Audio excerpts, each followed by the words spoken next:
Hello, hello, hello, hello, hello. Happy leap year that's just gone past. Congratulations if it was your birthday. You're officially, I don't know, 6 now. Well done. Welcome back to the Whiteboard Game. I can't remember whether we do our names at the start, but I'm Fred. You can call me that. Yeah, we do. My name's Chris. You can call me that. And we are back with with another Whiteboard Game. Back with a bang. Back with a bang. Hopefully, that's why you're listening to this. This one is another themed one. Well, I shouldn't say that yet. This is the music game. It's the music game where we give each other extracts of music between 30 seconds and a minute long, and then we guess what it is. We guess the artist, the name, the genre, and the year it's from, all with different parameters. There will be probably a point in time where I stop explaining that, and you will just need to have listened to previous ones. But we'll say that for now. We normally like to choose themes that affect our choices for the games, gives us a bit of a restriction of choice and motivation to pick particular things. The idea for this one's, I'm going to let Chris explain. Cool. We alluded to this last time we played, so if you've listened to the last one, you might know what's coming, or I presume I probably have done a voiceover for the introduction of it, so you already know what I'm about to say anyway. Okay. Today's theme is love. Wow, wow, wow. Yeah, so we thought last time we thought that might be the Valentine's edition, and then we realised we could actually do a proper one. Yes. So we have done.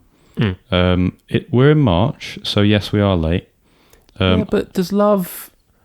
Or true love waits. Love is never late. Love is never late. Love is always... love is always on time. Whatever. Is that a song? Probably. I can't remember. We should know this. But yeah, it's the love theme. I was going to say, is it more sacrilegious to celebrate Valentine's Day late or keep celebrating Christmas throughout like February or whatever? I'd say probably more sacrilegious to celebrate Christmas late, because if you keep celebrating Valentine's Day, at least it's about love, and that is one of the core principles of most religions. So that's very true. Some depth for you there at the start of this Whiteboard Game. Some depth. Yeah.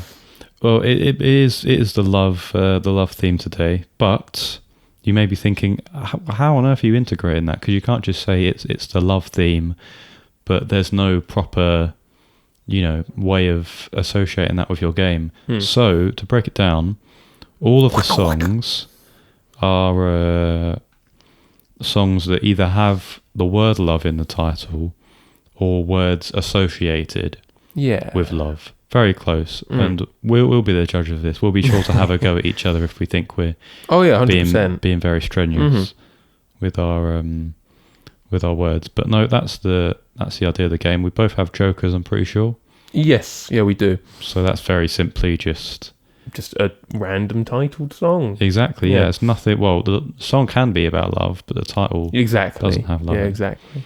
So that'll be fun to see what happens with that.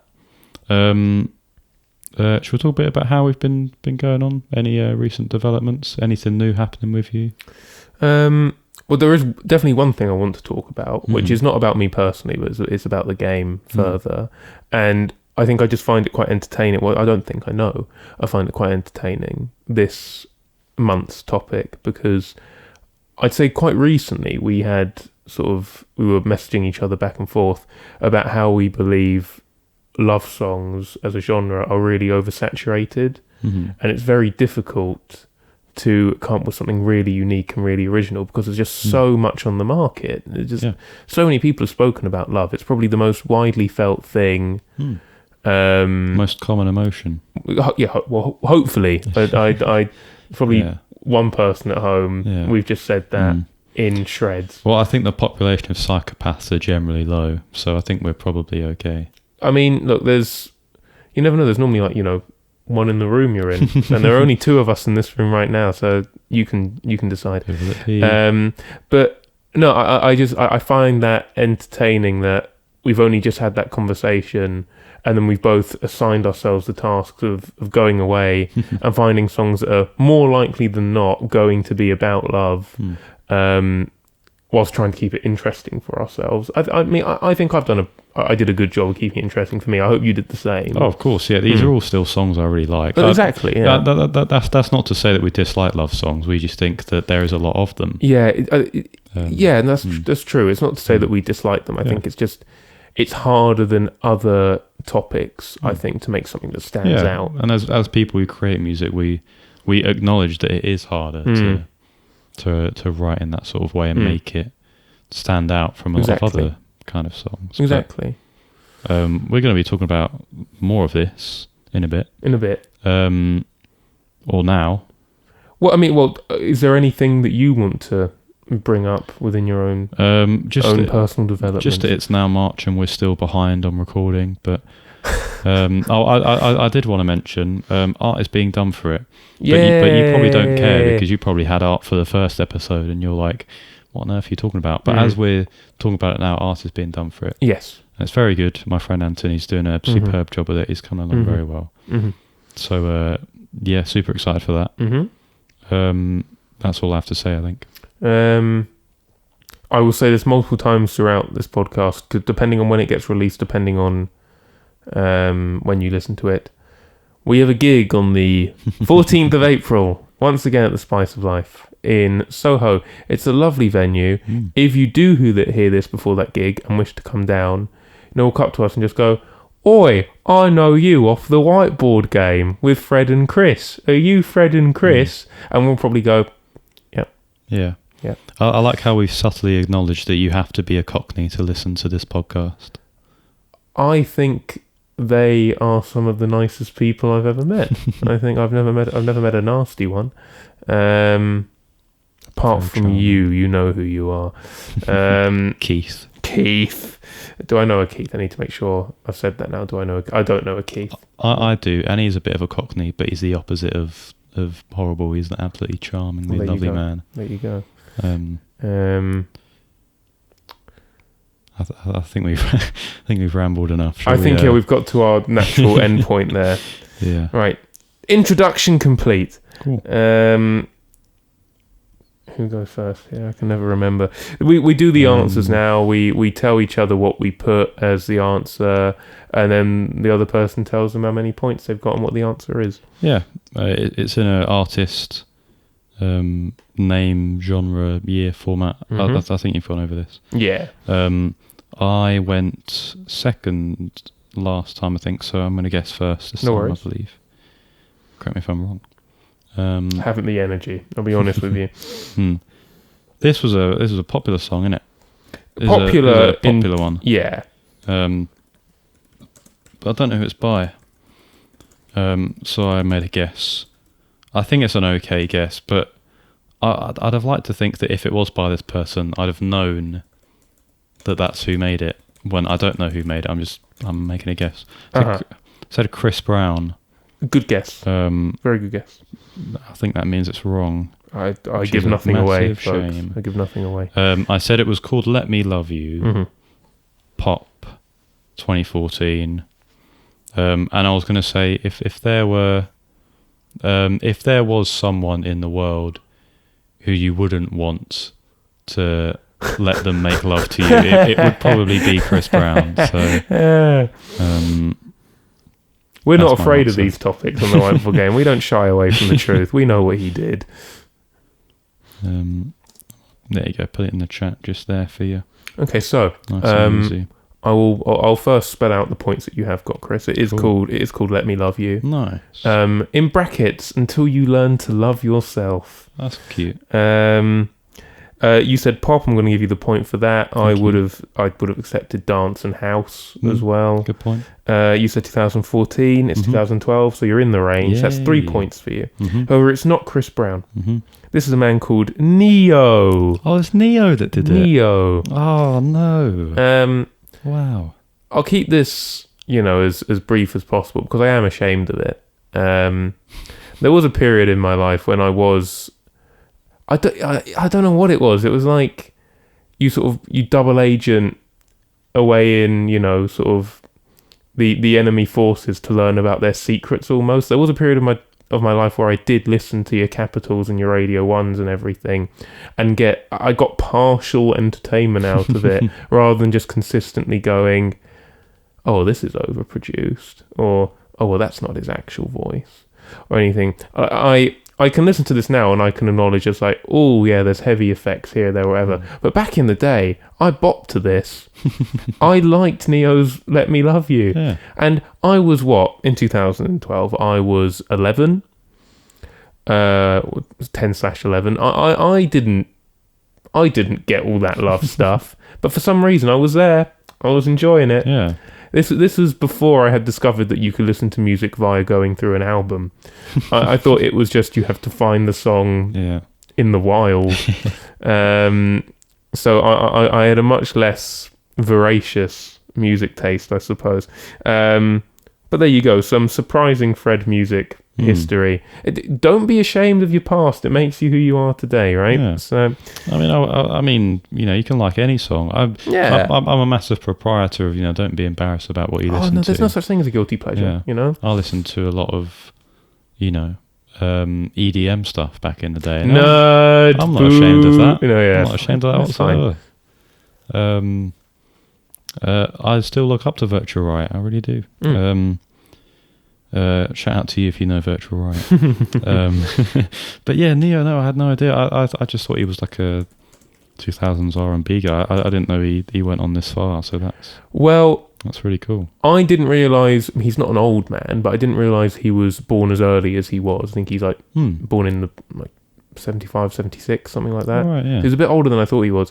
And when I looked up, and again, we do mention this website a lot, and we're not the kind of decrepit individual who lives on it. It's just a point of reference for genres and to see what other people do think about songs and albums.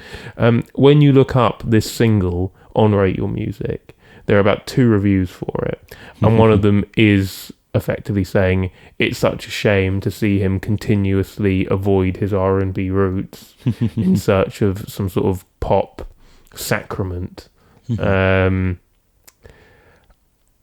Once again, I think people on Rate Your Music overthink things, but I you sound like you know him. I only know him from this song. I mean, I don't know him much. What I was going to say is that he reminds me a bit of Pharrell when you say that he was born earlier than you think. Yeah, I forget how old he is. Pharrell, he's in his 50s now. Isn't that bonkers?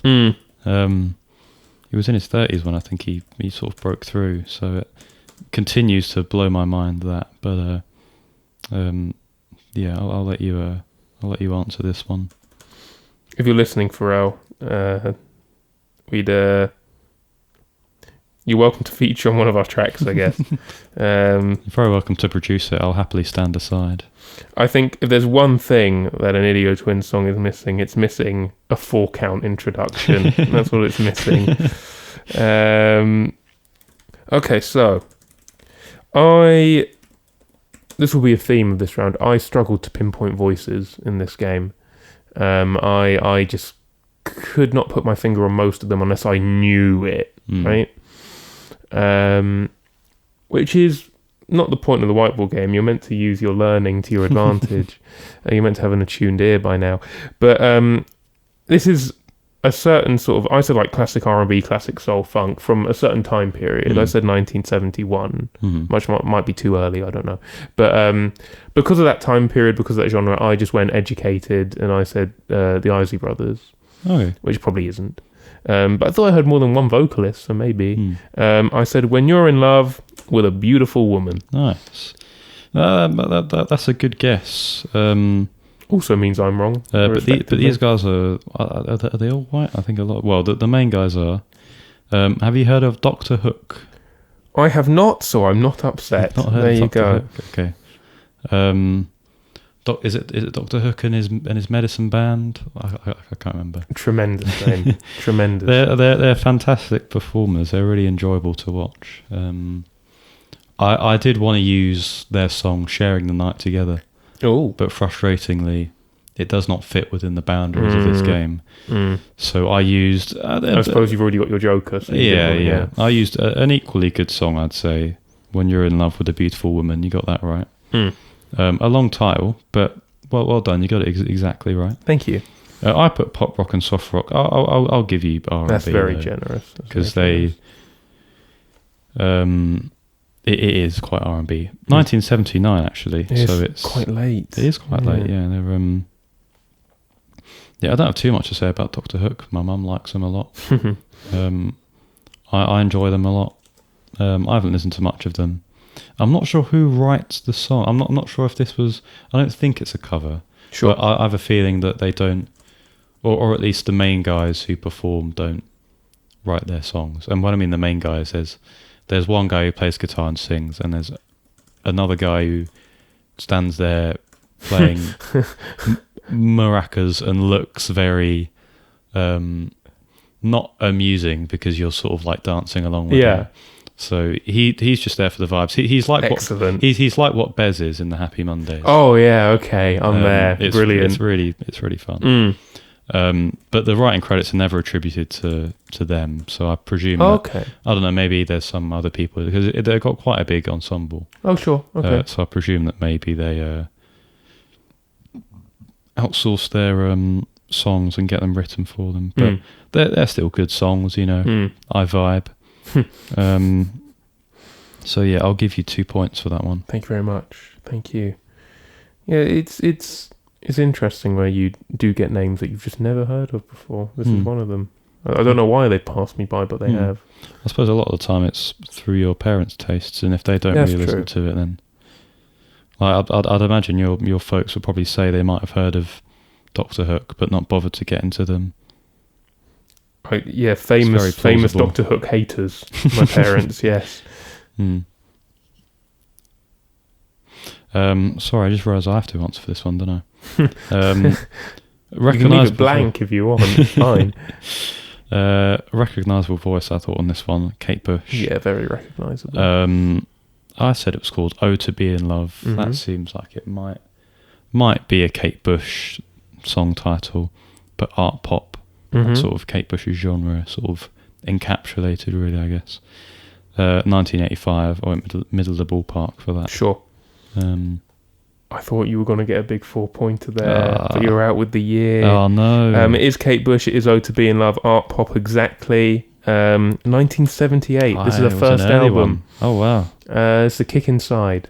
Cool. I've done my Kate Bush rounds. I've completed my Kate Bush rounds. Wow. Apart from 1 or 2 albums, but I'm not... we've spoken about this before. I feel like if you're not, called to an album, you shouldn't force yourself to listen to it. I like her debut. It's good. It's fairly strong. Is this one with Babushka on it, or did that come a bit later? Babushka's off, I want to say, off her second album. Okay. Which is the second one The Central World, maybe? I think Babushka's off that. I want to say it's off that.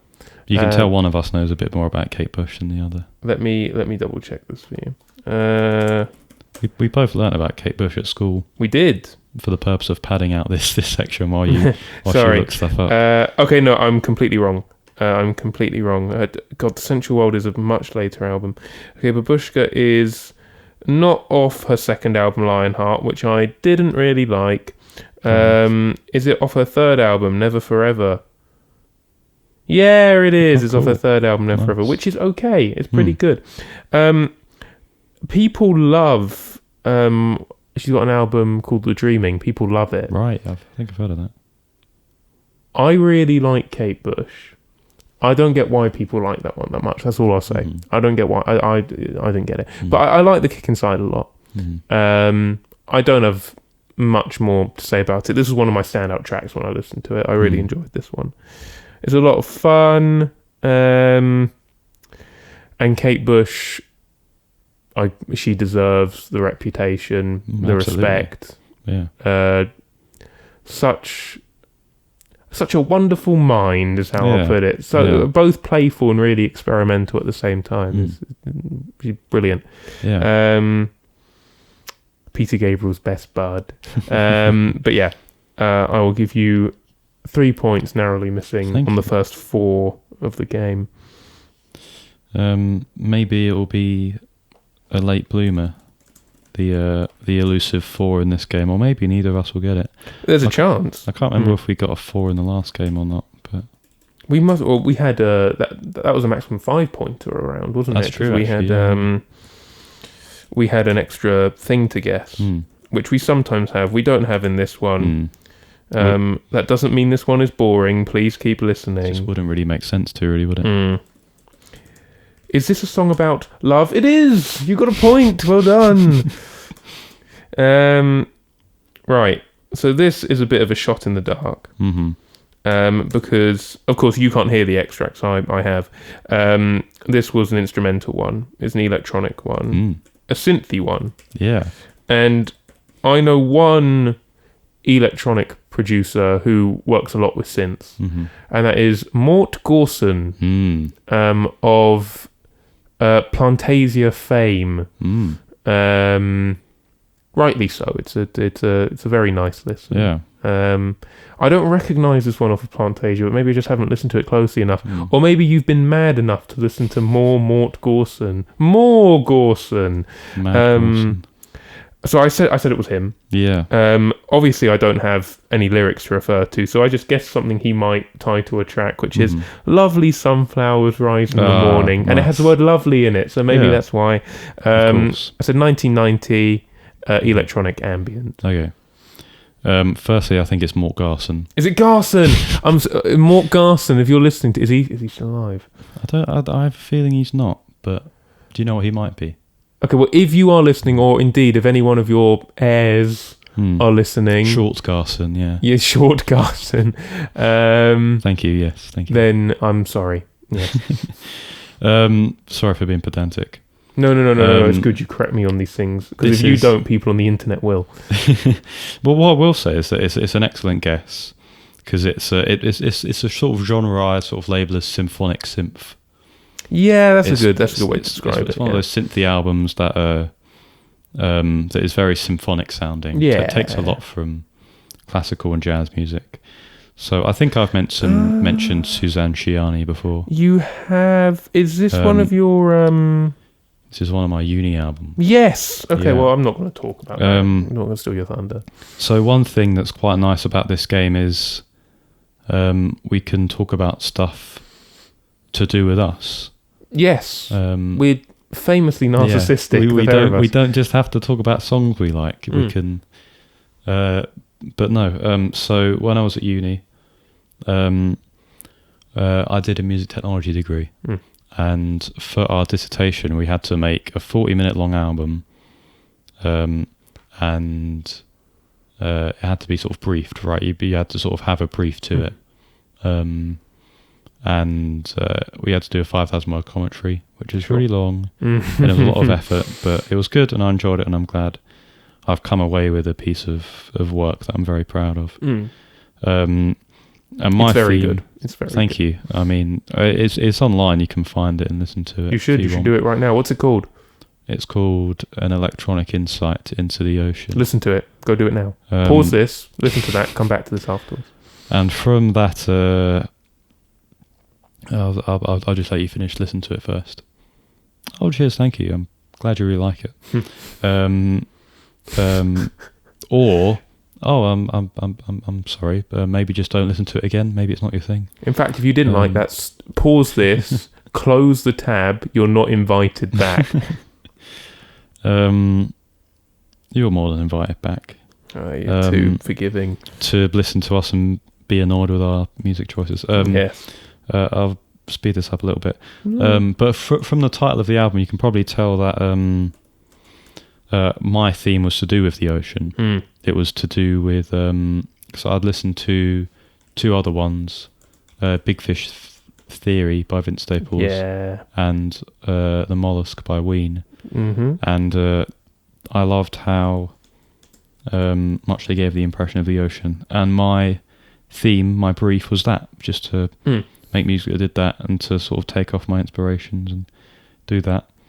And he's getting another shout out in this episode, but my friend Freddie, he directed me to this album because it's called 7 Waves, I should probably say, and this track is called Love in the Waves. they're all just very serene and nice. I completely yanked the idea to use White Noise as Waves from her as well. So sorry, Suzanne, I probably owe you some sort of royalties for that. But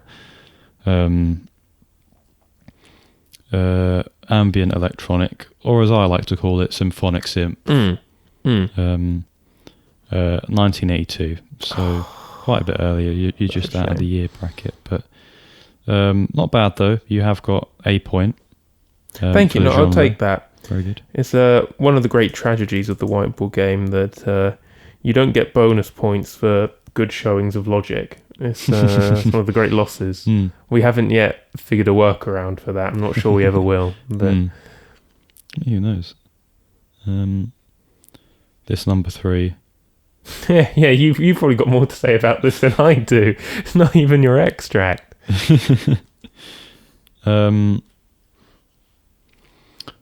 I wasn't really sure. I'm trying to remember. I'm listening to it now, and I'm trying to remember which one it was. I think this was the one where he says, I'm listening now. It's you don't need these fools because you're incroyable. Yes. And then he says, which is French for incredible. Yes. And as mentioned earlier, it's uncannily like one of our friends. Yes. Yes. James, I've dedicated a gig to you in the past. If you're listening, I just want you to know that you are constantly on my mind. Thank you. I didn't really know the artist. He had the cockiness of someone like Matty Healy from the 1975. Yeah, there is a bit of that there, isn't there? But it didn't sound like Matty Healy. No. I've been played enough 1975 music by my brother to know that it's very much like it was against your will. I had no choice. So I just guessed a random alt rock band. I said Circa Waves. Yeah. It's probably not, but they were the only ones in my head and I couldn't get them out. I guess it was called Modern Love Always Lets Me Down. It's like the love version of Modern Life is Rubbish by Blur. Yes. Alt Rock 2012. Let's get this show on the road. Yeah, so it's Blur, but they're yet to make the leap from, maybe modern love is a bad thing, to realising, actually, no, in fact, the whole thing sucks. Okay, this is a band called Cortinas. Just out. They've got another song which I significantly prefer to this one called Modern Love, which you will know, and it goes, "You're not 19 forever, pull yourself together." Do you know this? Not from you singing it. No, you don't know it. I know it seems strange, but things, they change.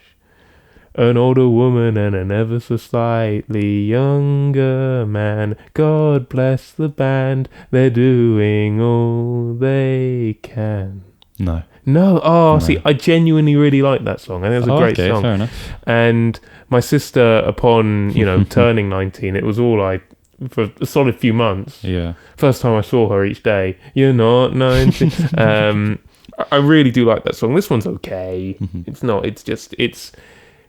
It's archetypal indie rock. I don't think there's anything unique going for it necessarily, but I suppose with a lot of radio-friendly indie rock, there isn't. I think that's probably fair to say. Yeah. It's called Modern Love, 2016, indie rock. Don't have much to say. This is also just from another sort of radio find. It's the song in the wild, as I said earlier. Don't have much more to add, apart from he does say, you don't need that's what I was saying to you earlier. It's such a nice, it sets up, I think, really good potential, because all the instruments drop out, and this is different texturally, and then you get the popularity trap strikes again, and I think, that's an interesting line. He goes, you don't need these fools because you're incroyable, which is French for incredible. It's just a bit... I don't think it's as cool as you thought it sounded when you laid that down. But I am going to move on from that. I'm going to give you 2 points. Oh, thank you. Because you got the title. I appreciate it. And is alt rock sometimes the same as indie rock? Maybe it is sometimes the same. I think you can use them hand in hand a lot of the time. I often think that alt rock is more sort of like electric guitar, not like electric guitar walls, but like lots of electric guitar, and then indie rock is softer. But Yeah. There's probably nothing in that really, but Well, maybe alt rock also has, I guess, more unfamiliar and daring lyrical matter than indie rock often possesses. Yeah, possibly. Although, would I call bands like The Strokes indie rock? Because they push the boat out sometimes. It's hard, yeah. Okay, so I think what was annoying is I thought I recognised the guy's voice, but then I couldn't put my finger on it. And even if it was the guy's voice I recognised, I definitely didn't recognise the sound of the music. Yeah. So I'm thinking, well, if it is someone I know, this isn't the kind of song I'd expect that person to write, probably. So I've gone for the band currently on your headspace a lot because I thought it sounded a bit quirky, and maybe it might be them. You're grinning, maybe not. They might be Giants. Learning to Love, 2010. I said alt country, which I'm leaning on more. I said geek rock in case it is. They might be Giants, but yeah. Do you know what? I've struggled to catch you out with this band for so long, and I'm glad. But you've caught me out now. Yeah, it is one of my favourites. Ween. Right. What I'll say to you, right, is okay. Sure. No, just very, very, very, very briefly. They were, of course, on my mind the entire game. Every time you do a game, they're always on my mind. I think at any moment I could be surprised with Ween here. But that voice sounded not like either of theirs. I thought it was someone else. So once again, it's something you say all the time. His ability to throw his voice is rather impressive. He's a very talented vocalist, Gene Ween. Need I lead you any further than their performance of Freedom of 76 on the Jane Pratt show? Oh my goodness me, it's incredible. Right, once again, pause this, go into YouTube. Excuse to talk about Ween as well, because I don't think I've talked about them on this game yet. Not on a podcast, no. I love Ween. I think they're brilliant. Okay. Yeah, end of conversation. No, they're very good. I love how they genre shift. I love how it's just two of them. Yeah. For the most part, I think towards the sort of later bits of their career, somewhat similar to They Might Be Giants, actually, because I've gotten past the duo They Might Be Giants bit and got into more sort of proper band territory. Sure. Which, I'll be honest, for both sort of acts, I always prefer their more duo. Yeah, sort of stuff. probably more organicness there, perhaps. Yeah, exactly. Yeah, you feel like these are a good songwriting duo. But Ween are great. Chocolate and Cheese is my favourite album. This is from an album called La Cucaracha. La Cucaracha. Which, I'll be honest, I think a lot of people underrate. That's what I'm going to say. I think there's a lot of... I was expecting you to just go, it's a one album I hate. Well, I think quite a lot of people probably say that. Oh, okay. But I do think it's good. There's definitely some tracks that are weird.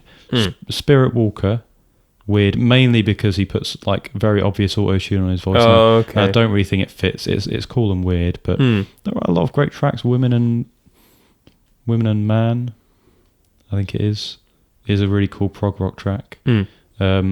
The outro track, Your Party, is the last ever Ween song, and it is a perfect closer. It almost sort of makes their whole discography feel like a massive party, and this is the end of it. Okay, and that's saying, nice. We had the best time at your party. Oh, that's really lovely. The wife and I, actually. thank you very much. Yeah. It's cool. Blue Balloon is beautiful and does not get the credit it deserves. It's amazing. And then you get weird stuff like this, and it's like, this is just this is just fun. It's really fun. I suppose it's hard to reach the heights of stuff like Quebec, The Mollusk, and Chocolate and Cheese, but it's still decent. I still think it has its plaudits, and this song is nice and fun, and I like it. I'm impressed that you got the title exactly, because with the apostrophe instead of the G on learning. Yeah, pretty cool. Listen, I hear something old country, G's are going to get dropped. Okay? They did make a country album, which was... yes, you've told me this before. Which is funny, yes. Yeah. It is a good one. It is a good one. Definitely one of their weaker ones. But they're a great band. So. I said country / indie rock. 2007, their last ever rendezvous. Oh, that's They still tour and stuff, which is nice. But yeah, I'll leave it there, and I'll give you. I think you got 3 points there. So that's still very good. I'm very proud of myself for feeling so in the dark with that one. Although I suppose that's the Ween effect. They're constantly changing, constantly doing something different. So that's probably how you're meant to feel if you're not as familiar as, well, you anyway, with them. Exactly, yeah. Hiding my laptop from Chris so he can't see what I've written. So, what's an interesting topic to talk about at this point? I'm not going to talk about politics. Is there a place I can plug this in? If you unplug the white one, sorry, I feel very fat and lazy. I just pointed to a charging cable with my toe instead of unplugging it myself. That's just who I am. Just who I am. Just, I forgot what I was going to say. Carry on. Okay. Yeah, I'm not going to talk about. I don't want to talk about football because it's such an obvious thing to go to. Let's talk about films. What was the last film I watched? Couldn't tell. I'll tell you what we'll talk about. Getting into Only Fools and Horses recently, because that's something I've never actually watched. Despite its deserving popularity and the amount it is, the amount of rental space it has on national television. My girlfriend's family adore it. They have Cockney heritage themselves as well, so it feels like there's a bit of themselves on television, which is nice. I think it's great. I love it. What do you think? Let us know if this does get kept in. It might not be. Let us know what you think of Only Fools and Horses. The equivalent for me is there was a show called Stathlet's Flats, which the main characters are all Greek Cypriot, and that's 50% of my heritage. I didn't actually know that was. Yeah. That's really cool. It's the creator of the show. It's him and his sister. It's called Jamie Demetriou, who I love. He's so good in it, and it's all so well written. Just so many great moments. Is the pizza going to be nice, or is it going to be not nice at all? It's going to be nice. Oh, okay then. Anyway, Chris has just given me. He's just had a Ween chat. I took 3 points off of that, and we go from there. Okay, so let's go to the next one. This was your fourth, I believe. It was. I was a little unsure. Mm-hmm. It sounded like what I would presume Gothic rock is. Okay. So there were two names in my head Mm-hmm. that I was going to put. It was either going to be Susie and the Banshees or Bauhaus. Sure. And I went with Susie and the Banshees in the end. Love Will Never Save Me, I put as the title. Trying to judge by your facial expression as to whether or not this is a good answer. But yeah, I said Gothic rock, and then 1983 was the year that I put. Okay, so this is what Gothic rock sounds like. Cool. So you definitely got that right. Yeah. This is not Siouxsie and the Banshees.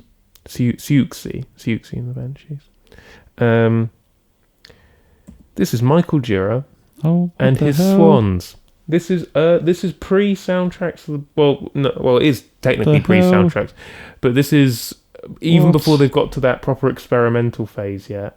What? Yeah. What the hell? You really surprised by this? What the hell, man? Yeah. Yeah. I didn't think it would get you that badly. Okay. No, this is like people say the biggest left turn in musical history. What the hell? Let me tell you, if you go from start to finish, the journey this band goes on is insane. Yeah. They have this, and this is what I've said to you before, and it's what I've said on this podcast before. You know, when they reunite and you get,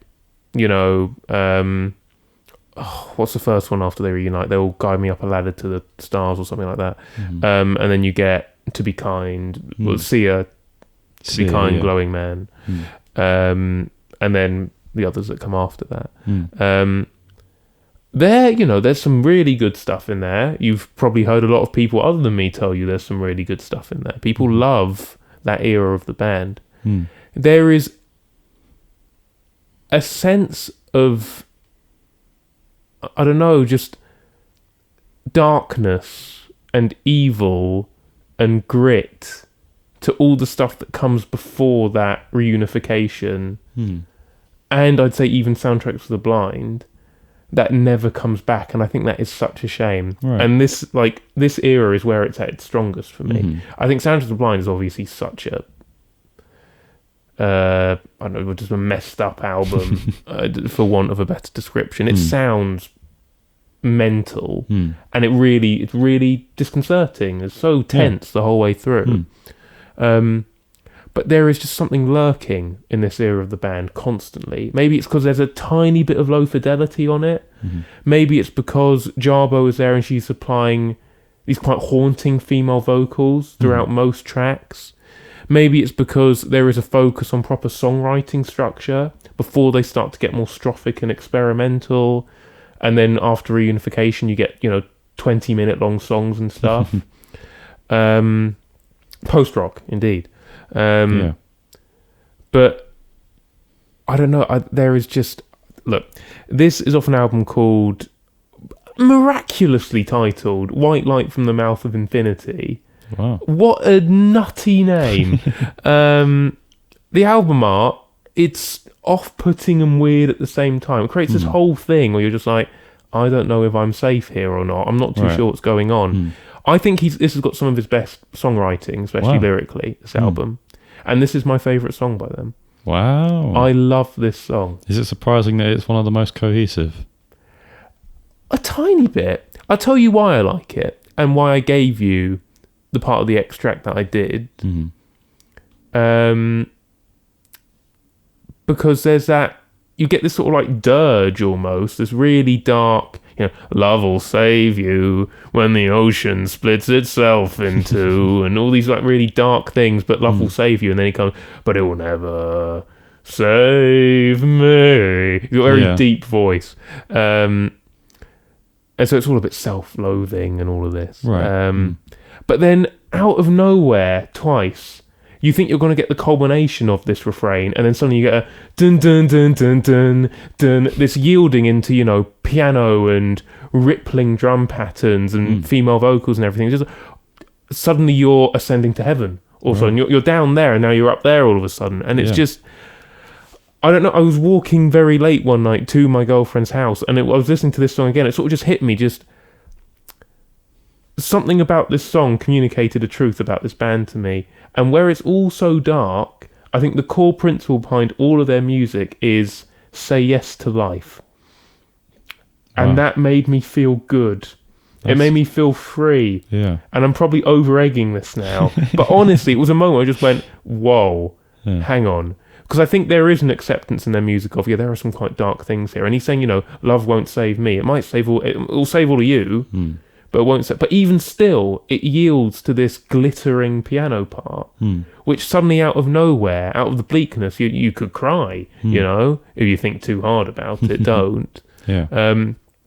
Listen to this song. It's gorgeous. This is probably might be the most I talk about anything in this one. But this is Swan's "Love Will Save You." I was very rude. I chose a bit where he said "Love won't save you." Well, it won't save me. Very rude. 1991 gothic rock. I'm gonna give you. What am I gonna give you? Give you 1.5, I suppose. A half for the title. If you're sure. I thought I've been very cruel. I wouldn't say cruel. Well, do it before. It's what you say. Do it before I change my mind. Do it before I change my mind. But that's my favourite Swan song, and I've been holding on to. I've been waiting for the right Whiteboard Game to use that, and then when you said to me, "Oh, let's do one where we have like love or related words in the title," and I go, "What can I include?" Perfect. It says it, and it's not about love at all. I don't care. But there you go. I've had my spiel now. I'll try not to do it again. Thank you very much. Oh, that's cool. I mean, I had no idea they had a normal music phase. Okay, well, let's chart it very quickly. Sort of no wave, gothic rock. Oh, so they didn't start with this? No, they begin with like industrial rock, no wave. Okay. They get into gothic rock, and then they start to edge into more experimental sound. Mm-hmm. Like this is probably one of the if you want an entry point, I'd probably say something like White Light from Mouth Infinity is the perfect place, to be honest. Stomachable compared to other stuff. But then it starts to get a bit more experimental, and then you get into post rock, and then you get into post rock times a million with the 20-minute, half an hour long tracks after they reunite. So that's a brief outlining. But there you go. I've given you all the options of where you want to start. Should you ever come to them now? Yeah. Well, I'll probably start with Soundtracks for the Blind, I think. Equally a good starting point. If you, I suppose, if you're already aware of sort of online music, I suppose I'll describe it. I mean, I was already quite enamoured by Her Mouth is Filled with Honey. So. Yeah, it's don't listen to that at midnight, folks. Don't do that. Right, enough about my music. Right, so I couldn't understand a word that was being said other than what I believe was a refrain of Sexy Boy for this extract for you, for which I'm still incredibly flattered, thank you. That's all right. But because I didn't understand any words, I said Cocteau Twins, because it was a lady, probably not them. I said 1995, I don't know, like dream pop, alt rock, I don't know. Yeah. I don't know why I found it very amusing that because you couldn't recognise what she was saying that you thought it was Cocteau Twins. Well, that's what they're known for, exactly, right? Yeah, exactly. And there's a woman in the band. So. Yeah, this is by one of them French duos.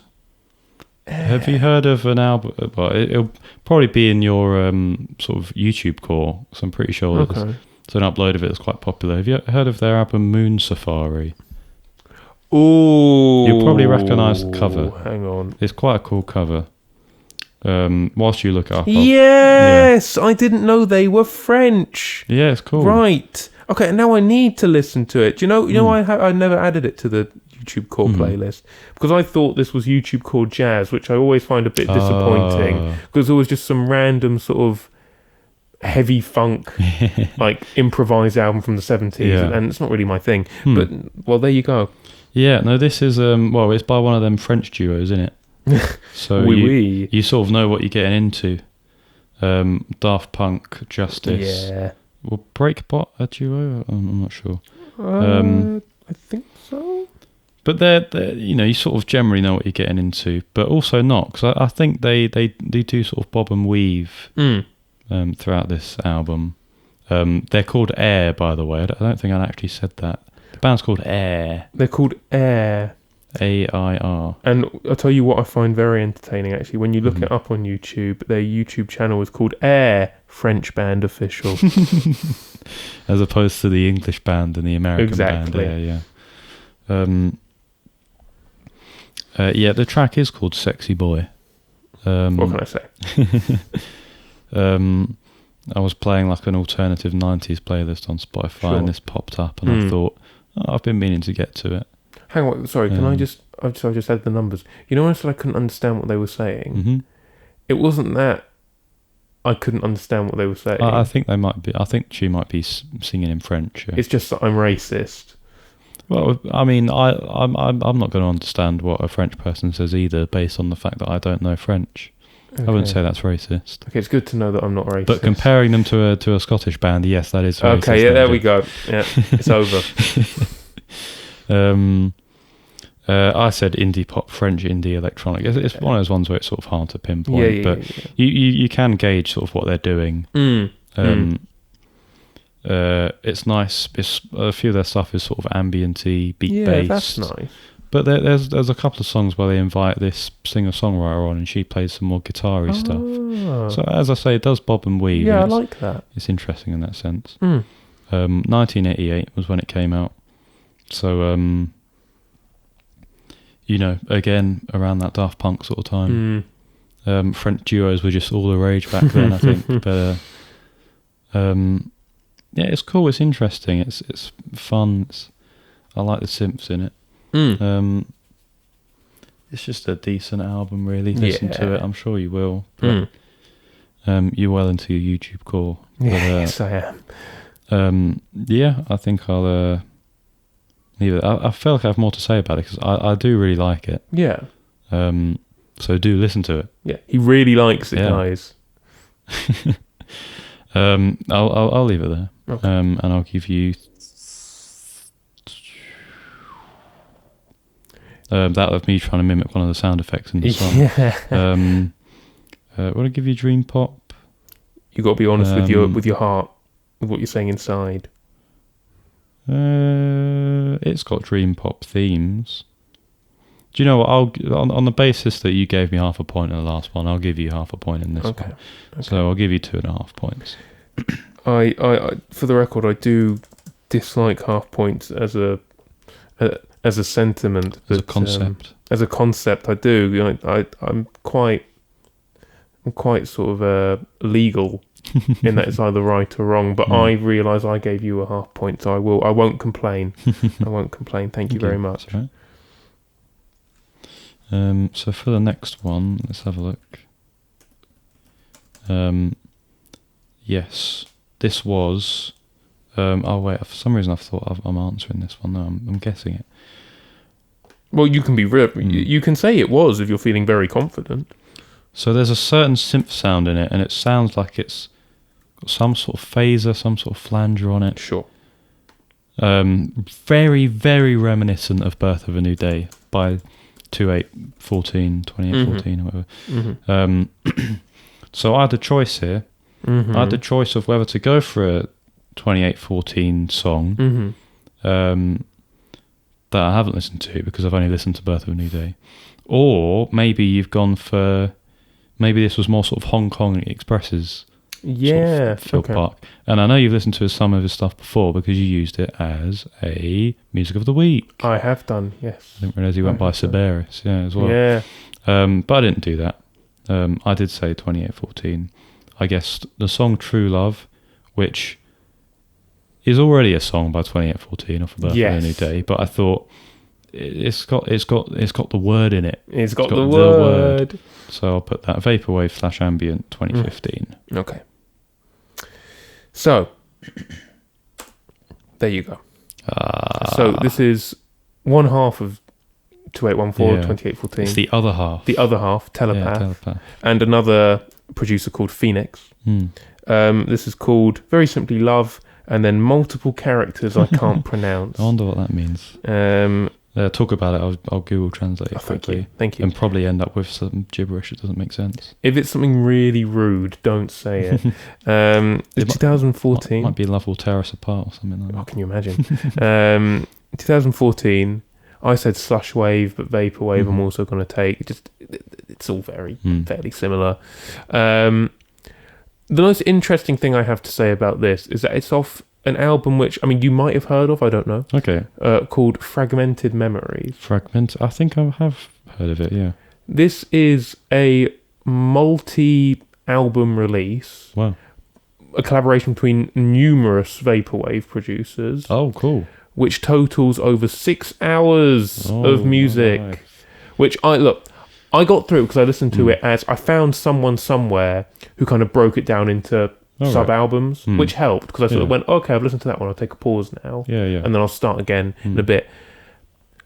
Remarkably, for 6 hours worth of music, it's not like, I'm not going to put it in my top 200 albums of all time or whatever. Really consistent. Dang. I was really impressed. There aren't really any low points. There are some tracks you're going to like more than others, but at no point did I think, it's a shame that these are on here. It's really consistent.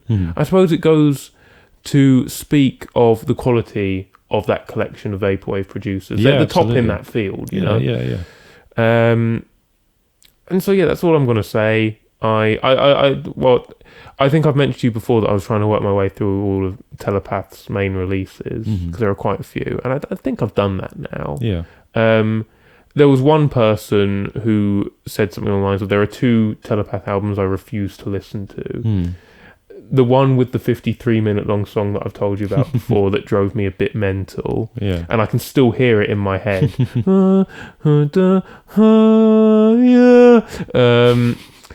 And then Fragmented Memories. And I think it was just some rebellion against how long the albums are. But I think they're silly to do that because there is good in both of them, especially this one. So yeah, if you like Vaporwave, give it a listen, but don't do it all in one go because you will not go outside that day.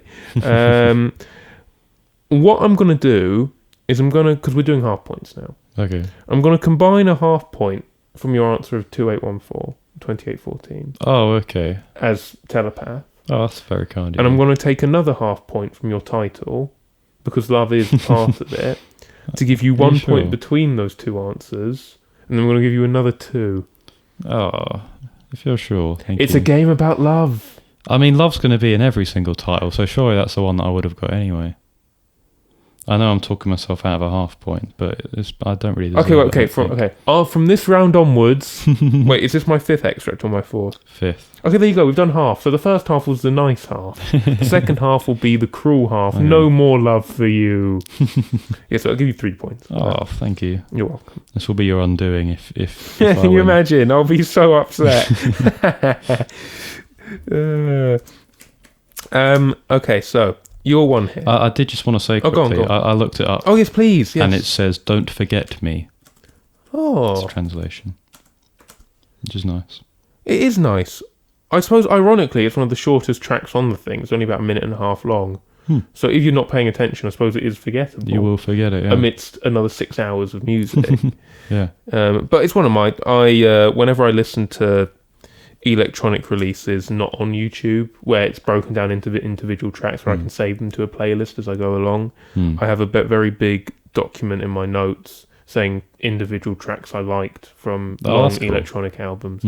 And because that's such a long album, it looks like I absolutely adored it, but I liked it. I didn't adore it. It's just there are so many songs. Yeah, I probably singled out 30 or 40 odd tracks. I thought, this one's nice, this one's nice. Yeah. And when I wanted to do one, because I was thinking there's got to be an excuse here to use one of the electronic albums. And so I just kind of kept going through and just like, no love titles there, no love titles there. And I found a love title in this one. Please let it be one of the tracks I like. And it was. Like, yeah, okay, nice. Done. In there. Okay, for your one here, female hip-hop R&B vocalist. Okay. I can think of 2 main ones that I think you might be into. Not like that. Well, maybe. But I think maybe it's not as recent as SZA. Okay. So I said perhaps the biggest name of them all in Lauryn Hill. Okay. I'm not sure if that's right. Okay. I said Baby Keep On, 1998, and hip hop / R&B. Cool. I'm ready to get told I'm a doofus. Well, I'm yet to listen to any Lauryn Hill. There we go. I did find out the other day. I'm pretty sure Miseducation was her only album. I think it is. Because she was in the Fugees. If you're going to make one out solo album, make it that good. That's a good point, I suppose. Yeah. Make it that successful. Yeah, make it that revered, I suppose. Yes. I haven't listened to it, so... no, I'm pretty sure I've played you this before. Oh. This is by my man, Knowledge. Who is... Look, what I'm going to say is, oh well. That's what I'm going to say, oh well. He is, to preface this, one of my favourite hip-hop producers. I think he's great. I loved Yes Lord with him and Anderson .Paak. I thought that was brilliant. He's produced stuff for Earl Sweatshirt that I've loved. I think he's just a brilliant producer, really sort of unique. And a lot of his own sort of self-released stuff I think is absolutely brilliant. His compilation album Anthology is it's one of my favourites. It is brilliant. And this one is called A Man's... hang on, let me actually look at what I'm reading. A Man's Love is Life, no spaces, all lowercase. Underscore. Keep on, no spaces, lowercase. Hip hop R&B, I gave you that, and it came out in 2020. Very recent. This was his. I don't think it was his comeback album, but okay. He hadn't done one since 2016, and I got into his stuff around 2018. So you were waiting for that. This was the first one which I was like, yeah, this is going to be exciting. It's good. I like it. He's top tier. I know you're a big fan of his stuff. Yeah. He just makes it different. He just makes it different. It's important. So yeah, I'm not going to go too much further than that, I don't think. Other than, I apologise, his titles are always the hardest things to guess. He never likes to spell things correctly and make it very difficult. But I'll give you. I'll tell you what. To balance out your half points, stop it. I'll give you 1.5. 1 for the genre and half for the title. Okay, look. Well, I'll take it in the scheme that from now on there is no more nicety. No more half points. But thank you. It's very generous. Right. Thank you.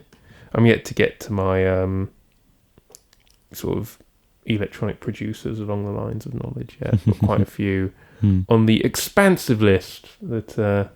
The ever-expansive. I just hope that, because I'm the only one that ever sees it, I hope it's as elusive as I want it to sound. I hope it's as mysterious. For this next one, this was one which I couldn't pinpoint. I was just listening to it there and thinking, maybe it's someone else. And the band that popped into my head just now was the Human League, but I don't really want to put them, so I'm going to stick with what I had. I had Haircut 100. I don't really think it's really their sound. It sounds a lot more washed out than their stuff. Like, their stuff was very sort of not washed out. Yeah. That's what I'm trying to say. Yeah. I guess it's called Love Is Such a Wonderful Colour. New wave / synth pop and 1986. Okay. Is what I put.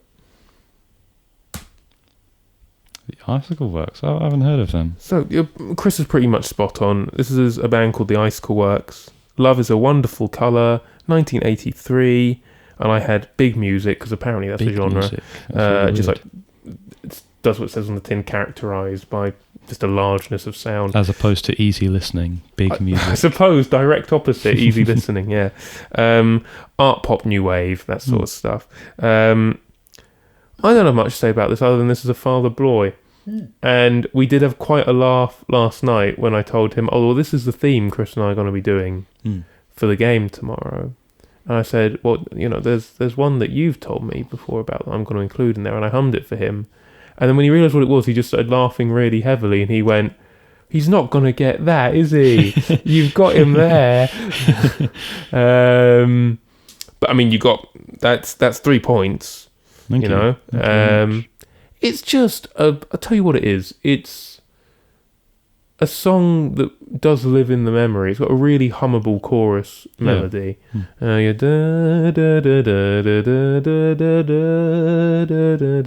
Love is full of wonderful colours. That's cool.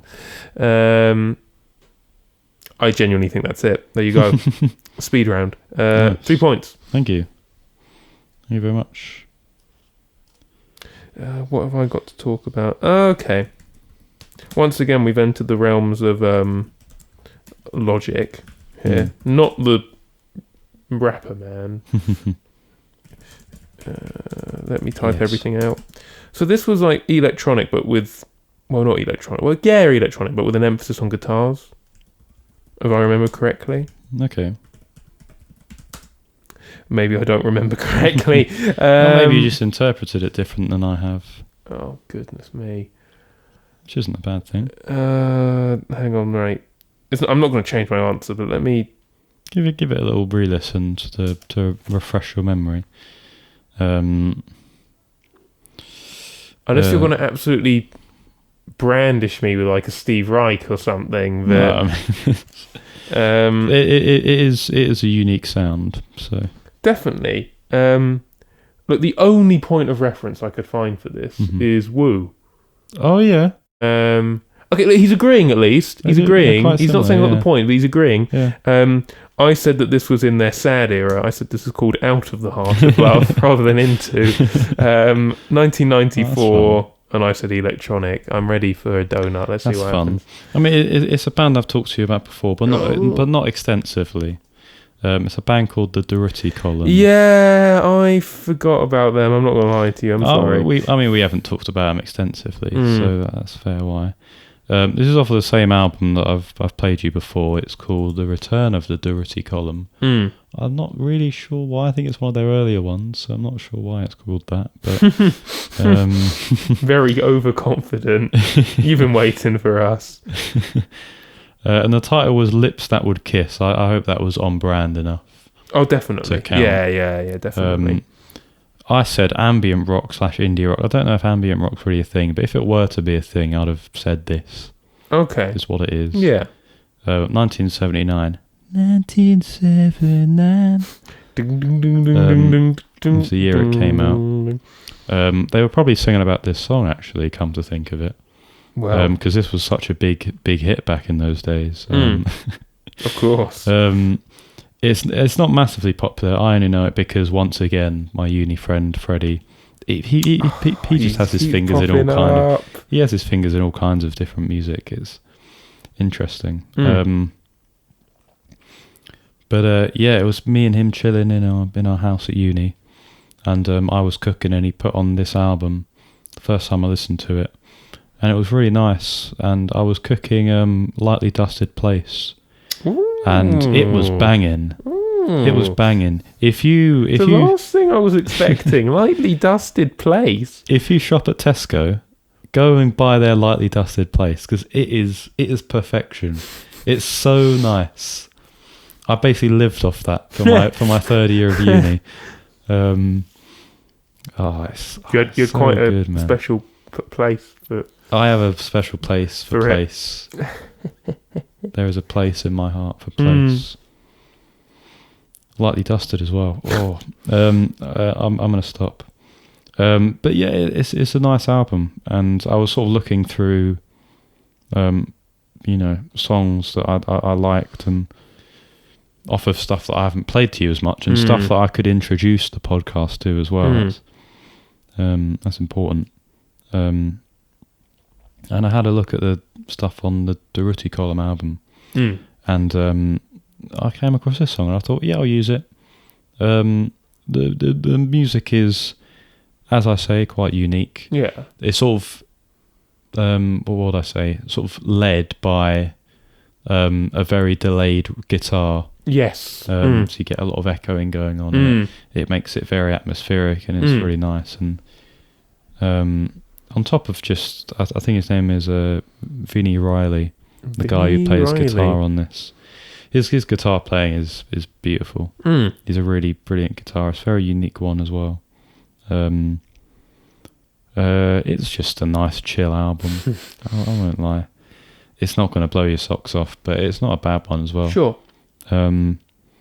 I'll leave it at that. I do enjoy the woo Out of the connection. Heart of Love. Yes. Yeah, that's a very. It makes sense to me. I'd never made that connection before, that they're actually quite similar. Well, at least this track is anyway. I can't speak for the whole album. But yeah, I'll give you a. We're out of the nice era here. Just remember that. I'll give you a donut. Yeah, let's do it. It's not electronic enough. That's I fair. don't think. That's completely the only fair. real electronic bits are like the drum machine, really. And yeah. Don't know if that counts. So my apologies. But anyways, let's move on before I anger you anymore. This was a FIFA song. Yes, it was. This one was a FIFA song. And I think you might have played it to me before. Oh, fuming. But I don't remember it, and I'm pretty sure. That's fuming. I'm pretty sure each time I've guessed it, I've had the same person. I guess Lily Allen. Sure. It's not, because it's a FIFA song. I don't think you'd find Lily Allen's music on there. I said it was called Love Songs. It's one of those ones where you're so close to knowing the song, and then you look at your answer and you think, I know so little about it though. I won't lie, it was not one of my favourites when it came out. That's fair. That's understandable. I'm not sure if Rhinestone Eyes was on the same soundtrack as this. I think.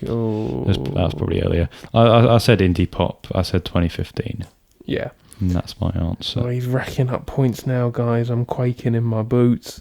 It's another 3-pointer. That was a donut. Oh. No. That was big genuinely 3-pointer. good. Okay. I wouldn't. That would be really cruel sarcasm. That I'm quaking in my boots. No, you're genuinely 3 points. Nice. It is Love Songs. It was released in 2016, so you're a year behind, but you're in the range. Yeah. And I said indie pop. I would have accepted bedroom pop as well. Yeah. It's got that aesthetic. This is someone called Lola Coca. I'm not expecting you to. Lola Coca. I don't know who she is. No offense. Yeah.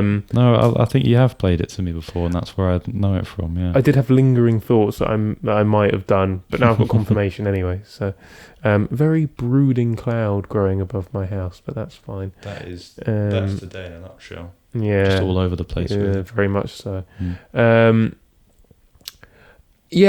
It was one of my favourites actually. So nothing wrong with that. I think it's definitely up there for a FIFA song that's lived long in my memory, at least. You rediscover these every now and then in the depth of your playlists, you know. And I remember that this existed. Obviously couldn't remember that I'd used it in a game before. Thought, what a great opportunity to use it for this one. She does start rambling in spoken word in the section I've given you, and there is definitely a point where she said, can I?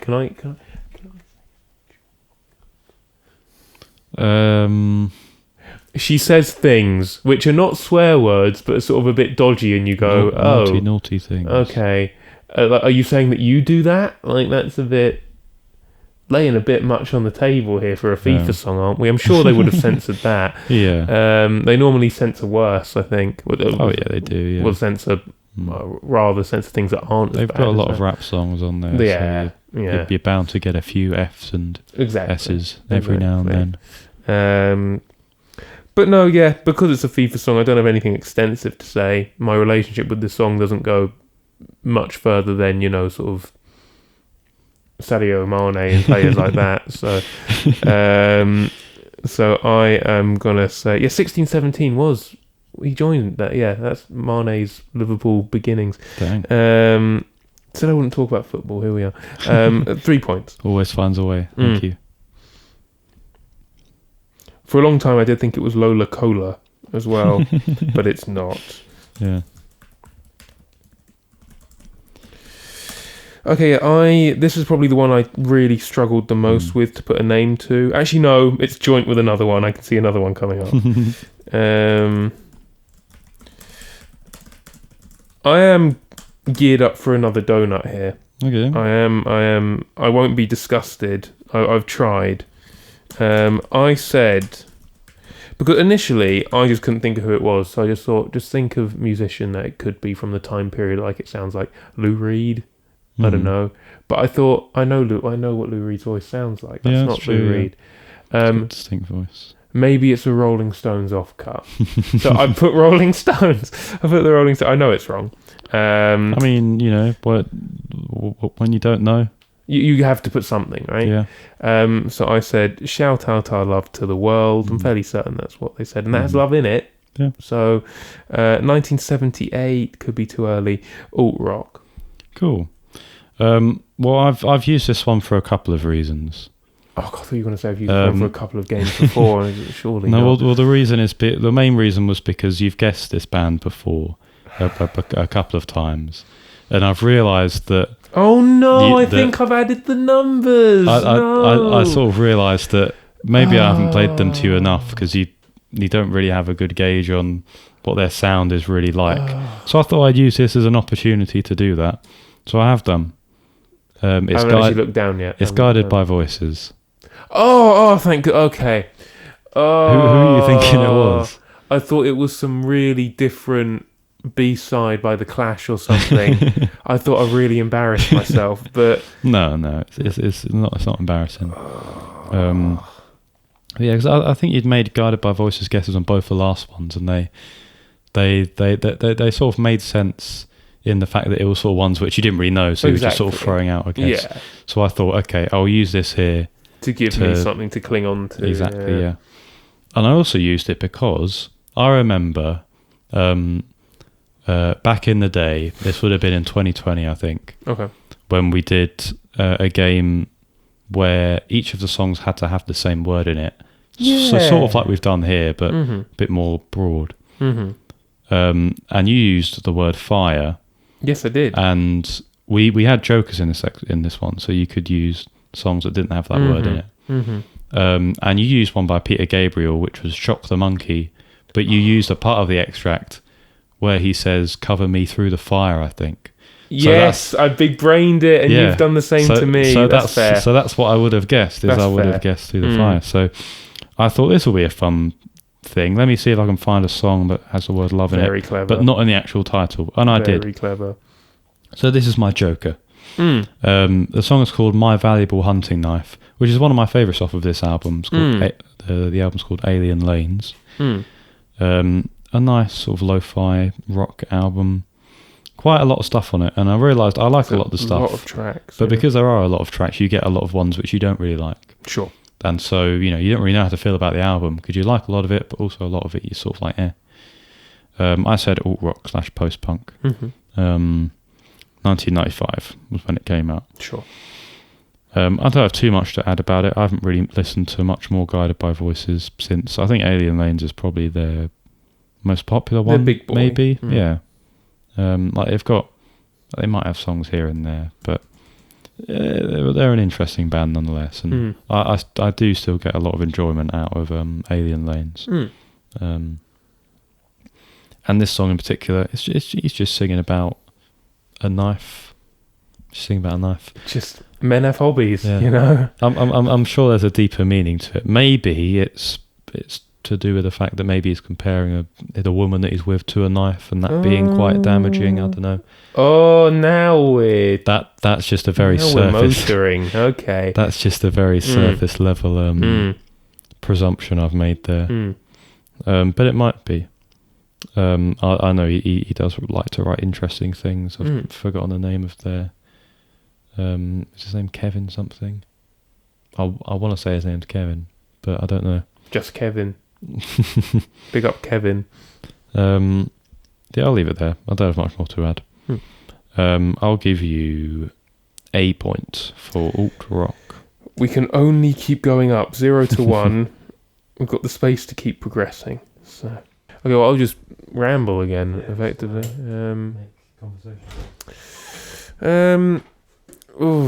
What to talk about? What to say? So we were talking about English sort of sitcoms, and we said Only Fools and Horses. That's a good one. Rewatching Inside Number 9. You guys seen Inside Number 9? That's a great show.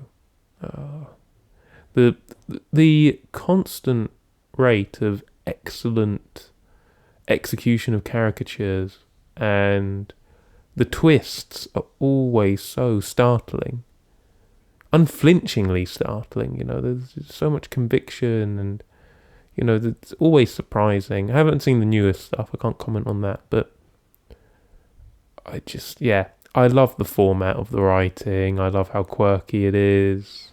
It's a good show. That's another one you should watch if you're interested. What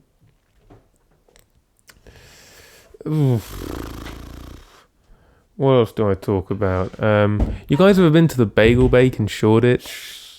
I love that shop so much. It's so affordable, and it's family run, and it's also fresh and authentic. The bagels are gorgeous in my opinion. They've got a lot of pastries, but I have a nut and sesame allergy, so I'm always a bit tentative, but they always look good. I normally either get salmon and cream cheese bagel, or they sort of do like a mashed avocado thing. It's not quite a guacamole. It wouldn't be culturally appropriate to call it guacamole. It's not a Mexican place either, but it hasn't got, onions or tomatoes in it or anything. It's just sort of mashed avocado and lemon. So that's nice. They do rye bread, which is sort of a white loaf, but it's got caraway seeds in it, which is sort of fennelly. that toasted, best toast on the planet. Put a bit of butter, toast with butter anyway is lovely. But you start to experiment with jam on that. You will never have something more floral and sweet in your life. It's gorgeous. Have I finished rambling? Probably. So yeah, second ramble of the day. Inside Number 9 is a good show.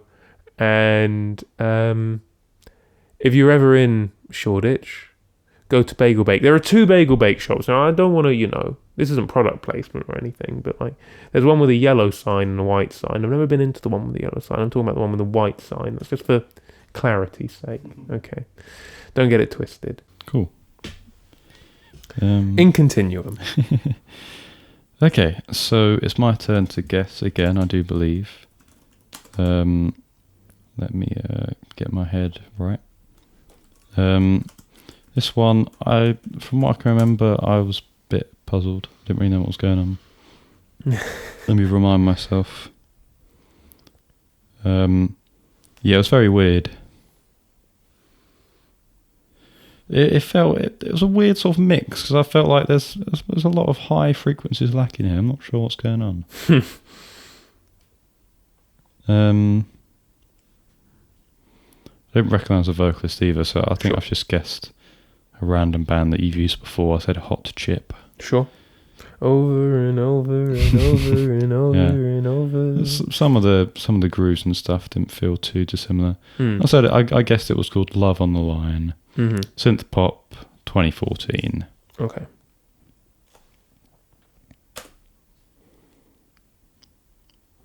Oh, okay. So there's a band called Metronomy. Do you know Metronomy? No. Do you know the song The Look? The Look. Okay.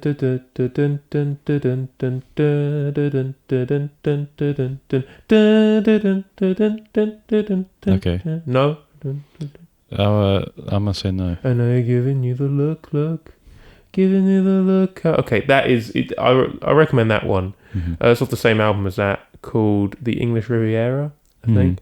That's a brilliant song, The Look. It's just objectively, I love that one. And it's good when Dad likes it as well. And it's, especially considering it's a song he likes released this century.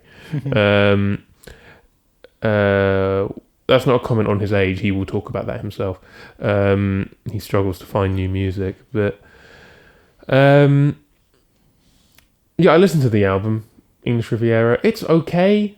It's pretty decent. As I say, it's similar to other ones I've spoken about. It's not going to break any records or anything, but it is pretty decent. It is sort of all synth poppy and electronic and stuff like that. But the bassist is a very cool guy. You watch many of the music videos. He is.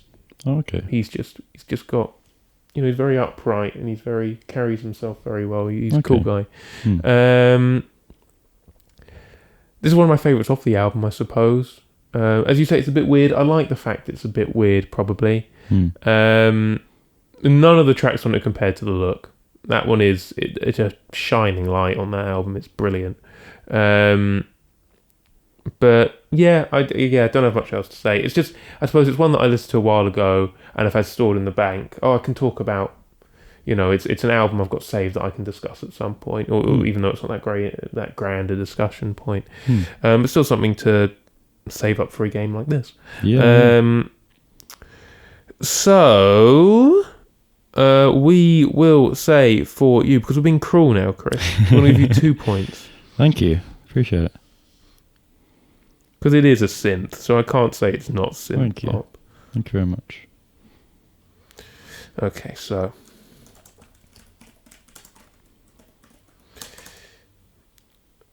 we're finally into an area of the game that I can relax a bit now with your ones. So, I'm not going to say anything about this yet. I'm just going to tell you what my answer is. Yeah. What genre did I say this was? It's quite difficult to pin down, I suppose. Yeah. I suppose that. I said that this was The Magnetic Fields, The Book of Love, 1999. I said indie rock, soft rock. It's got electronic stuff going on in there as well, but I didn't say that. So. We have our first 4-pointer. We've got a 4-pointer, ladies and gentlemen. There you go.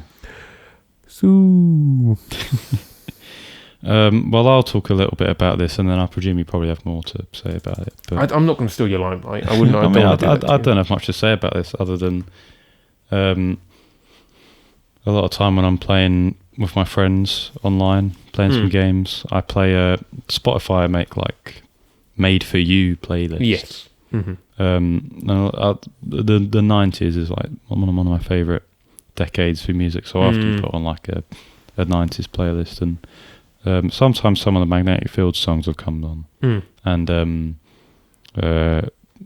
off their album, you know, the one that's got the big 69 on the front. Yes, it did. And it's called 69 Love Songs. Speaking of long albums, there you go. That's one to get into, yeah. And this was one that played, and when I came to this game, I thought, oh, that's nice. That would be a nice one to use. It's a very likeable song. I said alt rock / indie rock 1999. So yeah, you got every single point there. Thank you. And when I was recording for this, I realised that Peter Gabriel's done a cover of this. Peter Gabriel covered this, yeah, which is really cool. So now I'm going to hand over to you. Well, I don't want to steal your extract from you. You're not stealing anything from me. Well, no, it's just, he did an album in 2010, maybe, around that time, called Scratch My Back, and the premise is he would cover one song from different artists, but using an orchestra. And then the thing was that he would presume that the other artist would then, there'd be some arrangement where the artist he covered would ping him back a cover of one of his songs, which then formed the album a few years later called And I'll Scratch Yours.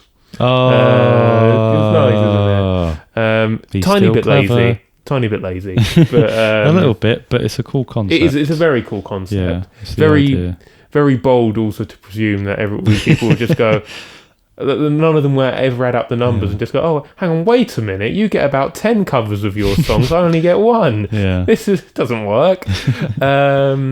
But no, those albums do exist, the projects were completed, and the Book of Love is probably, I think, the one that people look to in the Peter Gabriel covers and say this was his biggest success on that album. Wow. It is a gorgeous cover, and his voice is so warm on it. Yeah. And I saw it live, and it was lovely. Did he play it? Did he play it live? This is my first ever concert when I was 8. Oh, your first one. Yeah. I thought you meant the recent one that he did. I thought he played it there. Well, no, because all the orchestral stuff was good, and then it went into his normal Peter Gabriel stuff after that with an orchestra. And he likes a loud, quiet moment. I was too young, and I didn't know what to expect. And for the first half an hour, I was just in shock. I was in panic. I kept saying, "Dad, it's too loud. I can't be here." I think I ended up being quite rude to him. But then I got used to it, so it was fine. It was lovely live. But this is equally, the original is gorgeous as well. I think it's a great song. I can't remember which one they covered to send back to him, but I think I remember my favourite off of the I'll Scratch Yours being David Byrne sending him back I Don't Remember, which was so much fun. If you ever get bored, just look up his cover of I Don't Remember. It's so much fun. But yeah, there you go. That's my addition to your extract. Well, I was about to say I don't think they sent him back one, but I realised that the lead singer of Magnetic Fields is called Stephen Merritt, right? Stephen Merritt, yes. Stephen Merritt. Yes. So he did a solo one for the album called Not One of Us. He did Not One of Us, yes. And I remember listening to it and thinking, God, this guy's weird. It's already quite a weird song, I suppose. But Lou Reed did a cover of Salisbury Hill. Yes. That's crazy. I'm going to be really critical here. It is awful.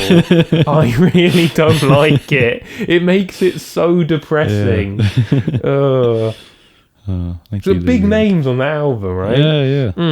Really big ones. That David Byrne cover is so excellent. It's so fun. Yeah. Awesome. Thank you for choosing that one. No That's worries, a great not choice. At all. Thank you, Spotify, for introducing it to me. It's a lovely song, and Maybe at some point I'll listen to all 60 other love songs. Quite a few to get through. There's loads. Cool concept, but it must have taken a lot of effort. I wasn't sure about this next one of yours. Mm-hmm. It rang bells. Sure. But it was hard to pinpoint because it was sort of shoegazy. I'm going to put that in, actually. You still got time to, yeah. But I also couldn't really pinpoint the singers on it. Sure. So I ended up guessing Foreigner. Mm-hmm. I don't think is a very sensible guess, really. And I only really guessed that because there was a male and a female on it, and sure, the vocalist kind of reminded me of it. Mm-hmm. I couldn't think of any shoegaze musicians that have, like, this might be Beach House. This might be Beach House. I don't know. I said it was called Gold and Silver Tears. I guessed one of these last two were your Joker, and sure, it seems like this is going to be the case, but I'm not sure which one. Okay. Indie rock / shoegaze, as I've already established. 1990 was the year. Okay, I'm going to give you 1 point. Yeah. So I'm just getting ready for this. I'm just warming up. Hang on. You'll enjoy this. Don't drink water. You will spit it out. All right, fine. So this is a song by the Magnetic Fields, and this is off the album 69 Love Songs. That is... Oh, wow. That is... Oh... I'm going to shake your hand. Thank you. You can now have some water. I'm sorry for depriving you of that. That's a really lovely outcome. I had a moment when you gave it to me, I thought he's listened to the album. Well, I haven't listened to the album. I haven't. It's too blimmin' long. It's very long. I haven't listened to it yet. I haven't found the time. But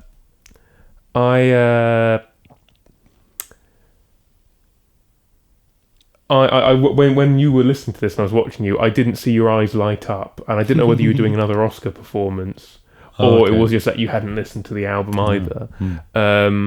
I knew of the album's existence, and it's called 69 Love Songs. So it's quite a good place to go to if you're looking for a song with love in the title, right? But you sort of scroll through them and you realise, oh, not all of them. A lot of them don't have the word love in. Exactly. Yeah. And then I just thought, well, this is one of the most randomly titled ones here. This will be a great Joker. And so I listened to this one, and it's good, and it's funny. Nice, yeah. It's really funny. They do have a wit about them, Magnetic Fields. They do, is what I'm gathering. But it's sad, but it's playful because it's like an anti-love song. It's at its maximum. Right, yeah. It's about a husband and wife falling out of love, and the love basically going, I can't believe this is happening. I thought we were together. Is there no way of saving this? And every time she asks a really horrible question that you think the response would be, oh no, don't worry, we're going to get through this, the husband comes back and goes, yeah. Which is so... And it gets to the point where at the end you get the, like, are you reaching for a knife? Would you really kill your wife? Yeah. Oh yeah. So I die. Something, and then effectively, oh yeah, was my whole life just a lie? Yeah. Oh yeah. Song ends. Oh. Yeah. I'm glad I chose this one out of the 69, basically. Yeah. I don't have much more to add than that. I enjoyed it. It's such a lovely coincidence that this has happened. Beautiful coincidence. 2 songs that are off of an album called 69 Love Songs as well.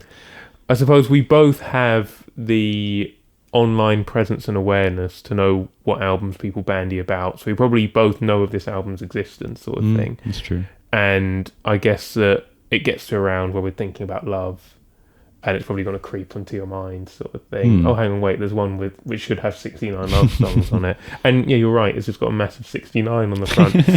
I listened to this song in public, and I thought that someone would see my phone and go, "Oh, that young man must be listening to music." Oh my god! I've had enough of that with Chocolate and Cheese by Ween. Oh yes, I've just left my phone out and realised, hang on, people are going to look at that and think this guy's a creep. At something naughty. Yeah. It is a semi-clad woman. A naughty cover. Yes. Could be naughty, I guess. Could be naughtier, yes, but I don't think it would have been released if it was any naughty. I'm going to give you 1 point for that. Thank you. But I've had my moment. I've got my tingles out. There we go. That's a very lovely moment. Yeah.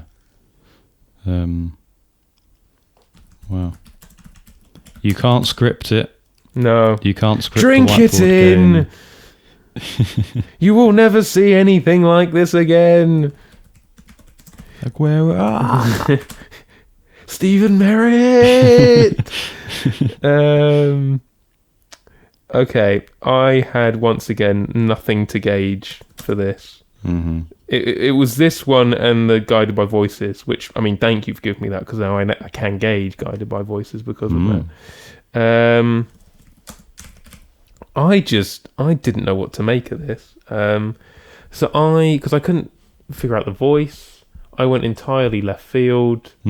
I have gone for Oingo Boingo. Oh, wow. With Danny Elfman. Yeah. I've said Sapphire Bullets because I thought that maybe this was your Joker, but that's gone by. 1986. It's an art pop. Cool. So I want you to have your moment. You're gearing up for something here. Well, this gives me a chance to say everything I forgot to last week. This is They Might Be Giants. I'm in the year range. That's incredible. I'll take that. Okay. I'm going to give you art pop as well. Thank you. Thank you. Because they do use a cool array of instruments. Is it a proper organ, or is that something else? When you say proper organ, do you mean the thing in like the start? It's like a church organ. I think it probably is. That's amazing. I think it probably That's is. quite cool. I've done a cheeky thing here. There's a reason you don't recognise a vocalist, because it's the other one. It's the other guy. Yeah, there you go. It's the other guy. Okay. It's Flanny. I don't know if people call him that. We do here, so. This is also off of.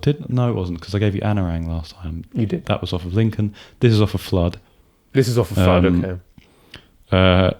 I just really want to believe that they called it Sapphire Bullets of Pure Love because they found that sound that they use. Yeah. Bung, bung, bung, bung, bung, bung, bung, bung, bung, and they decided this sounds like what Sapphire Bullets of Pure Love would sound, so we're going to call it Sapphire Bullets of Pure Love. It's a very lovely sort of. I'm guessing. I'm not sure if it's a synth sound or if they've played it on like a. I mean, if it is an actual I don't know what it would be. Like some sort of kalimba or marimba or something. Yeah, I can hear it again now. But it's very cool. I don't really know what it's about. Sapphire's blue. Mm-hmm. Maybe it's tears. I don't know. We're working at. Do you know what? It probably is actually. Yeah. You've probably made a brilliant assessment of that. I don't know, because I was only thinking about it earlier. Just like, what does Sapphire Bullets? What does that mean? Tears? I don't know. It probably is about. I don't really know what it's about. The problem with They Might Be Giants is I listen to a lot of their songs, and their songs could either be about nothing or be a really deep song about something. The main one I'm thinking of is one of their songs called "The Statue Got Me High," which for the longest time when you listen to it, you think this is just random, this means nothing. And then you look into it and you realise, oh, he's talking about people who sort of become overly emotive at art and sort of make it out to be a much bigger thing. The statue got me high, the statue made me die. That's a really interesting topic. Yeah. And sort of how it melts their brain. Yeah. Right? But and that's what I'm saying. A lot of their songs have so much deep meaning. So you listen to this and you think, there has to be, right? Oh, yeah. You know, put your head inside the puppet hat. You listen to, and then you realise it's probably a song about, being the puppet master as opposed to the puppet. There's a brilliant lyric in that where he goes, ads in the subway are the work of someone trying to please their boss. Yeah. And I think that work, that's such a genius lyric. Yeah. And then I think the line after that is something like, and the guy's a pig. I don't know what he wants, but just to please somebody else, or something like that. Another brilliant song by They Might Be Giants. Just listen to their first 3 albums. Pause this no. Indie rock 1990 as well. But I'll give you art pop because that's very kind. Thank you. Well, I mean, they're very perceived as being a very artsy band. I'll give you that. What was I going to mention last time that I didn't? First thing was I didn't. There's something I mentioned on the walk home to you. I hate doing podcasts with you, Fred. Please don't make me do another one. They bring me a lot of solace when it comes to performing live because a lot of their live performance, especially their stuff around this time where it was just them two. As I say, it's just them two. One of them plays a guitar and the other one will play an accordion most times. Amazing. And sometimes they use different instruments and that's cool, but it's very reassuring to see other people doing it, especially in a time where it probably would have been harder to have just 2 people performing. So it's it gives, as I say, it brings me a lot of solace to see that as we're both 2 people performing as just 2 people. The other thing I wanted to mention was I've only listened to one more of their albums, the one after Apollo 18, which was the last one I listened to. So I've listened to the first 5 of theirs so far. And the one I've just listened to, John Henry, I think is maybe the first one where they're more branded as a band. Okay. I'm not sure if they still are branded as a band or if they went back to being a duo at some point, because like they still release music. They do kids music as well, which I'm pretty sure is just them too.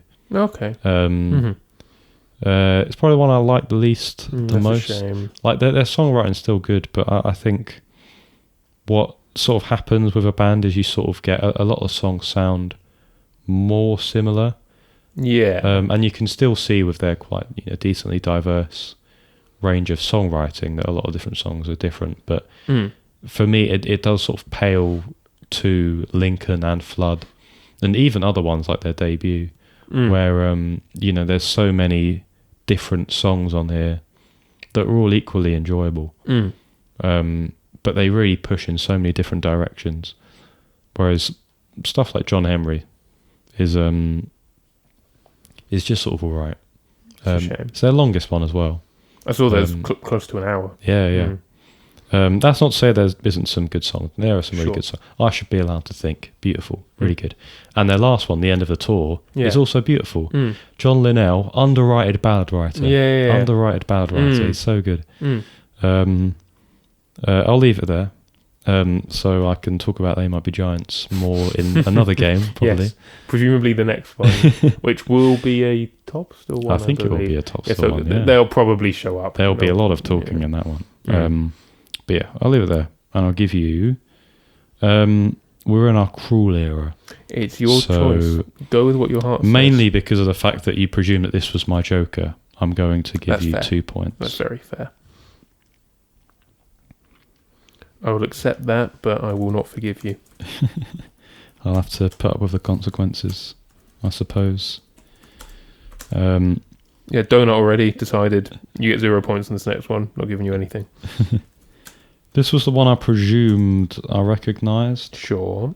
Oh yeah, it'd be interesting to know what you said. I don't really know if I've got it right, because it's not exactly how I remember the bass. Okay. I guess Paul Young. And the main reason I guess that is because his vocals reminded me of Paul Young.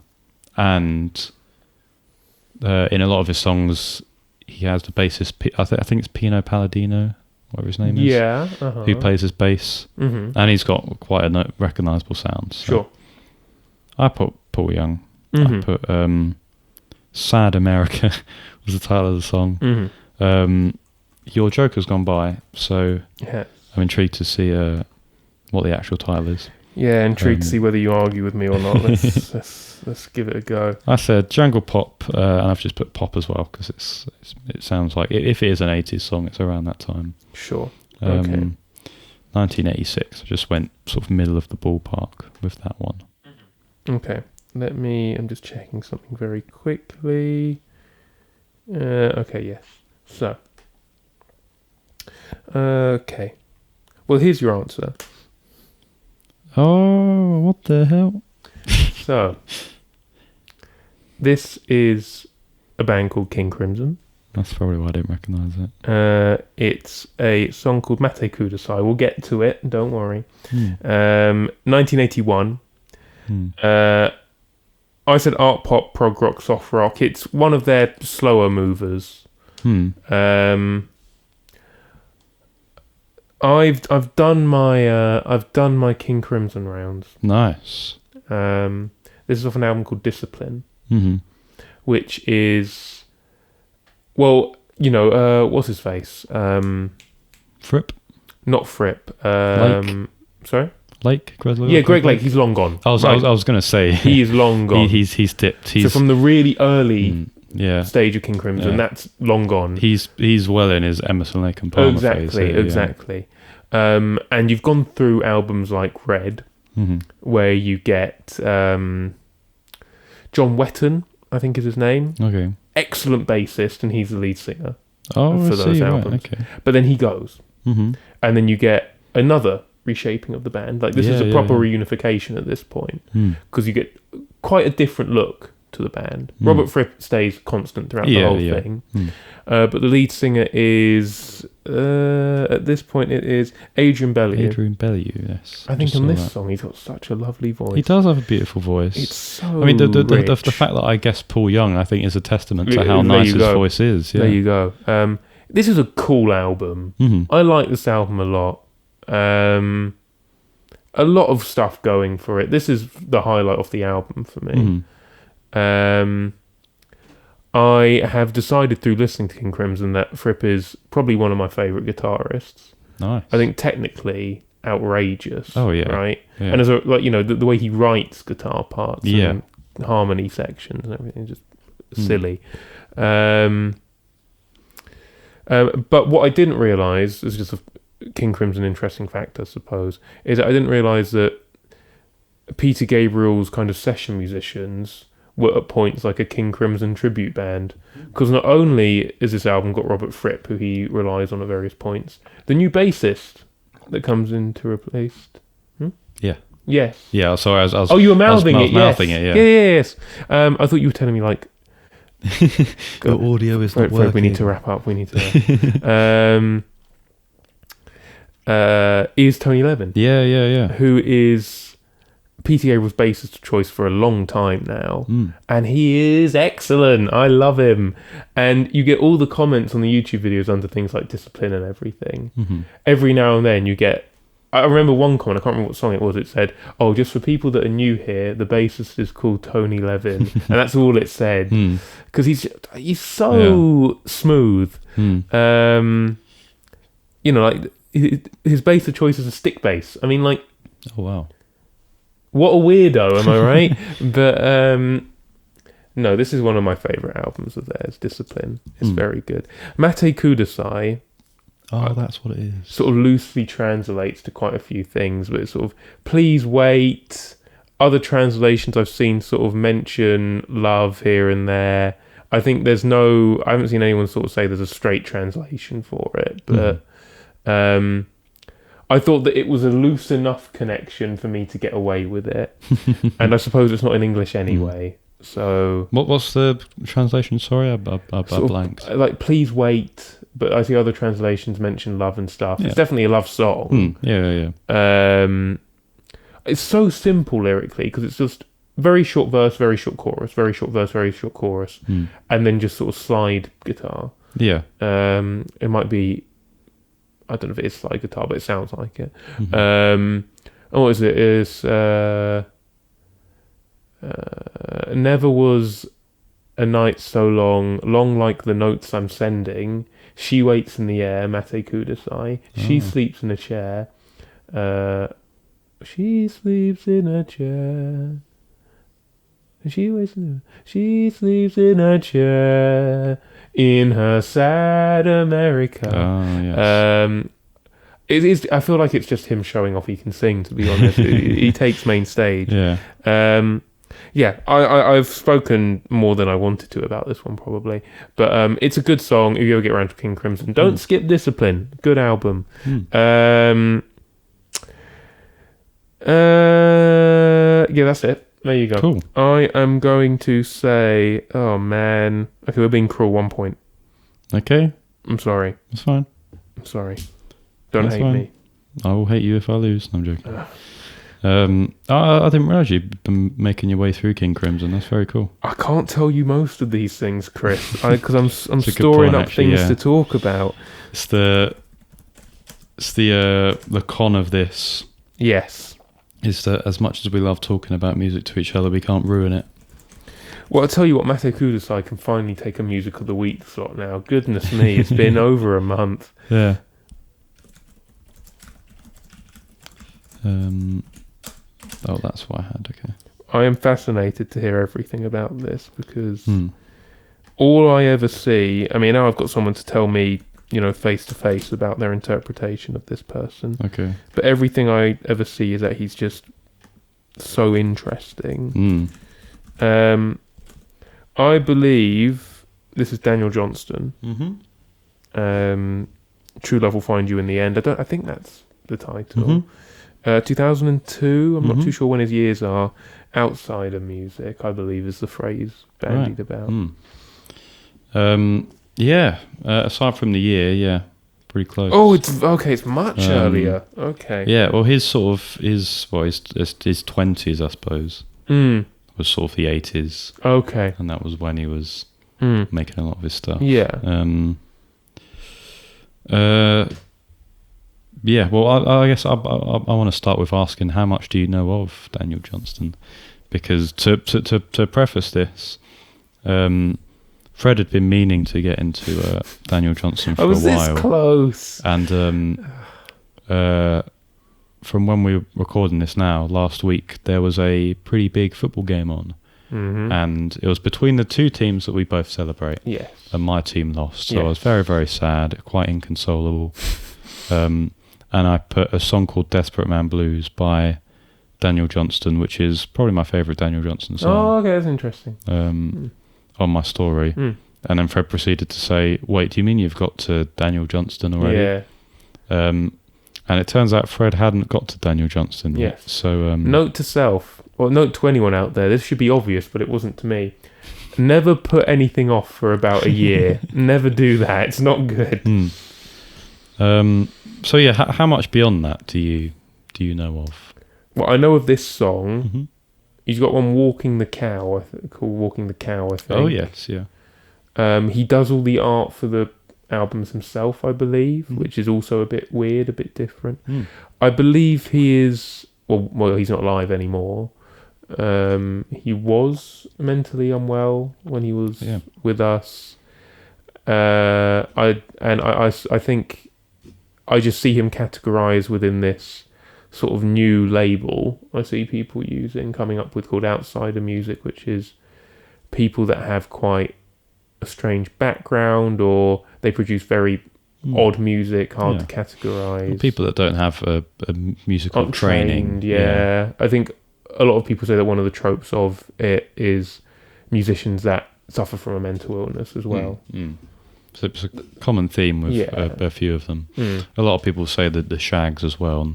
And it wasn't them. It wasn't them who had the mental illness. No. It was their dad who did. Yeah. But I did see something about the Shags that said the scariest thing about it is that they are now famous musicians. So the prophecy was right. Yeah, genuinely. Yeah. Ridiculous. Yeah. Look that up if you want to know what we're talking about. Look that one up. They're a very interesting band who we found out about in school, but haven't really got. Or did you notice something out the window there? Oh no, I thought I saw hail. Oh, okay. I mean, it might start hailing. Let's hope that it doesn't continue hailing. Possibly. Anyways, he had, from what I understand, he had manic depression. Right. Okay. And I think he might have had bipolar disorder as well. Okay. And there was one situation that I again, take all this with a grain of salt. Sure. If I'm not speaking things that are true, then I do apologise. But this is just stuff that I found through my research. I think there was a particular incident where he was on a plane with his family, and he was having an episode because of his manic depression, and he ended up throwing the keys to the I'm not sure if it was a cockpit or if it was the actual like engine out the window. God. And then How do you even do that? I don't know.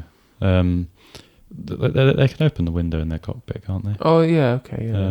Maybe. Well, I don't know. I've never been in a cockpit before. I'm going to do a good amount of research on this afterwards, and if it turns out to not be true, we won't be putting this in, but because it will just make me sound like I'm just saying horrible things about a man who was very unwell.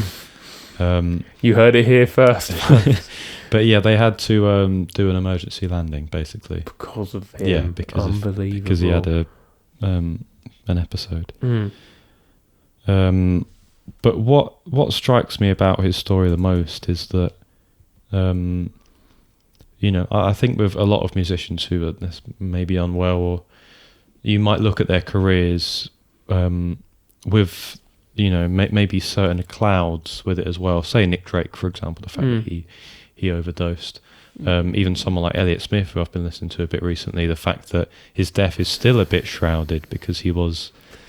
I understand what that it's fine. No, keep talking. It's fine. I won't interrupt you. Keep means. talking. Well, I've done 2 so far. I've got like 3 more to go. So you're more than welcome to join the race. It's too late. It's too late. You've started before I have. That's the main problem. But you sort of well, I guess in terms of Elliott Smith, it was more of still the mystery of his death, because whilst he was probably quite unwell, I think the events surrounding his death are still a bit suspicious, and no one's really sure. That's interesting. I'll let you look that up for yourself. You sort of have that in your mind when you think about these musicians. But with Daniel Johnston, it sounds, or it sort of feels to me like he was very, very loved and very well taken care for. Because you saw that quite a lot of people who have very difficult mental illnesses to sort of care for, that the people around them might not be able to care for them as well. But it does sound like he was well cared for. It doesn't sound like he had any bad issues with anything. I think the fact that his music was decently popular around the time of what wasn't massive obviously, but it was popular to the point of where Kurt Cobain would wear a shirt that had one of his album artworks on it. So that popular, cared for to the point of where you can help someone like that who has that sort of fame. It's probably doing a number on their brain. That's what sort of warms my heart the most about his music, because you can tell that he was very well cared for, and his music in general, I think what a lot of people love about it is the whimsicalness about it and the childlike nature of it. But to me, I almost feel like not acknowledging how good of a songwriter he actually is does sort of do him a disservice. Because you think that maybe he might have shortcomings when it comes to songwriting, but he is a very good songwriter. Desperate Man Blues, for me emphasises that beautifully. I think, he's really good at My Toes Keep Clicking. Oh yeah, I get that. I have a massive problem with my toes. That makes it sound like I do have a problem, but he does a beautiful job at painting a very sort of childlike picture of things, and I think a lot of people find that very welcoming. And a nice, refreshing touch of pace, even if a lot of his music is still a bit out there when it comes to in terms of how it sounds. It doesn't sound like a lot of other things. It does sound like, well, exactly how he made it. He would have got a tape and he would have recorded stuff onto it in his room. I think he did have record deals around that sort of time as well. And I'm not sure if they were sort of like, okay, yeah, this is what you want to do, record it at home and then do it. I think I'm not sure how he died. I can't remember, but something. Well, Wikipedia says suspected heart attack. oh, okay. The word suspected. It's quite sad, but as I say, he lived a long and loved life. And I think what's flipping toes. Sorry, I've drawn attention to it now. Sorry.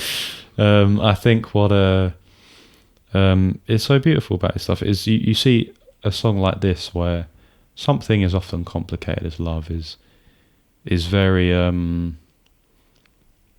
I think he teaches you a lot about it during the minute or so that he has on this song. He sings about being optimistic about it, mainly in the point of it's a promise with a catch, as he says. Yeah. Only if you're looking can it find you. Exactly. But how will it recognise you unless you step out into the light? Don't be sad, I know you will. It's this really beautiful, optimistic thing, and I think there is probably a lot of truth in that. I think it's very true. I think quite a lot of people can probably get inside themselves for not finding love when a lot of other people can, and I think what something like this shows you is that it will find you in the end. You do have to continue looking, and it's not easy, but so long as you do keep looking, it will find you, because it's searching too, as he says. Yeah, it's lovely, really. Yeah, and that's the thing, is it's so beautiful that you can be taught stuff like that within song. And I thought it was a beautiful way to end the game, really. Sort of have this very sort of one which looks very honestly at love, I feel. Yeah, I really like the song. I don't think it's off of... I've only listened to one of his albums, and that is Hi, How Are You? Which is the one with the weird... That's the big one, isn't it? Yeah, I think that's his most popular one, yeah. That's the one that has Desperate Man Blues on it. Yes. But this is his biggest song, so I was bound to end up bumping into it. But yeah, I'll leave it there. Good song. Do listen to it. It's a really interesting one. And I'll give you 3 points. Congratulations. Well, I'll take 3 points for delaying listening to Johnston for over a year, probably. No, it's good. Hearing you talk about it does not make me downtrodden, and I haven't. It just remotivates me to do so again, which is a good thing. Yeah, it should do, yeah. He'd always struck me as a very interesting person. Yeah. That much is obvious. Yeah, fascinating songwriter.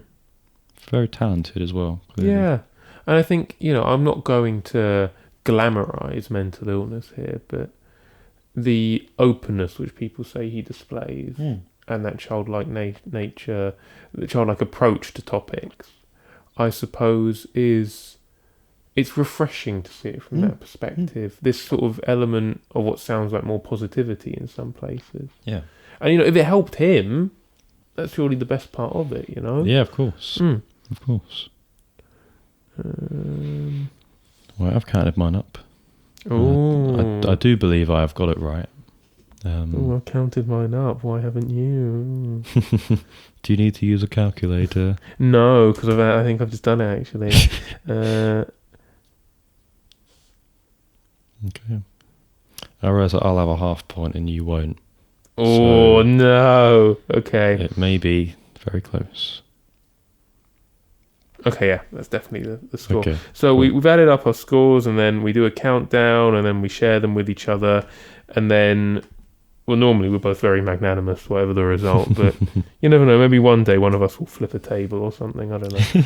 I was supposed to win that one. Yes, you told me you'd give me that. Okay, let's do it. 3, 2, 1... Oh! That's crazy. Good game. Very good game. I enjoyed that one a lot. I did, yeah, it's really good. I was convinced you got some pretty big pointers. I was convinced that you were gonna. I started scraping some back in the last couple, didn't I? You got a 4-pointer on that. What is exactly. Is it the magnetic fields one, I think? But see this, it's not about quantity. It's about overall quality. Yeah. And your answers must have possessed an overall quality that mine could simply not replicate.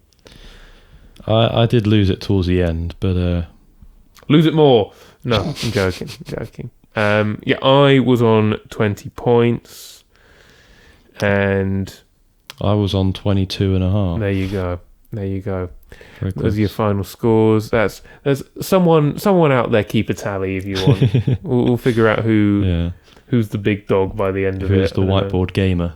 Again, who is the ultimate whiteboard gamer? I say at the end of it. I don't know when the end of it will come. We're not looking at terminating when we're frail. Yeah. When it gets to the point that simply technology is too advanced for us, and we no longer Audacity has become, they've integrated it into Google Glasses, which everyone's wearing at that point in the future, and we just don't know how to use it anymore. Back in my day, we had a Focusrite. We had a Scarlet Box. Do you remember what that is? God, Grandad, no one uses them anymore. We just tap a thing on our ears and it records it. Well, you didn't need a preamp for your Focusrite Scarlet because it doesn't have proper amplitude for a Shure microphone. That was the issue we had when we started recording. We realised that our interface doesn't have enough amplification. We hope we fixed it. Well, we hope Chris fixed it. Yeah, well, I mean, what I've done is I've turned the gain down, so it might... I don't know, but we made sure to take a couple breaks to observe how it sounds, and hopefully it's all okay. Never know. I'm just really enjoying... Going to listen back to this specific part whilst it's basically unaudible. Exactly. Because of all the noise. But yes. No, hopefully it's fine. Hopefully it should be fine. Listen to it good. And yeah. Yeah. Okay. I'll do my closing remarks and then I'll pass over. No, not the Jewish festival. Anyway, that was a little joke from me to you. Yeah, closing remarks. Well, love. I hope you experience love, whether you're experiencing it. Love. I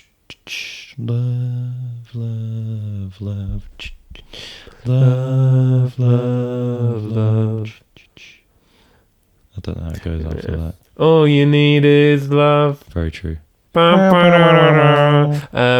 Yeah, whether or not you're in love at the moment, it will find you, especially if it's a true kind, and especially if you're also looking for it. That's the main message of today's game. Love is a good thing.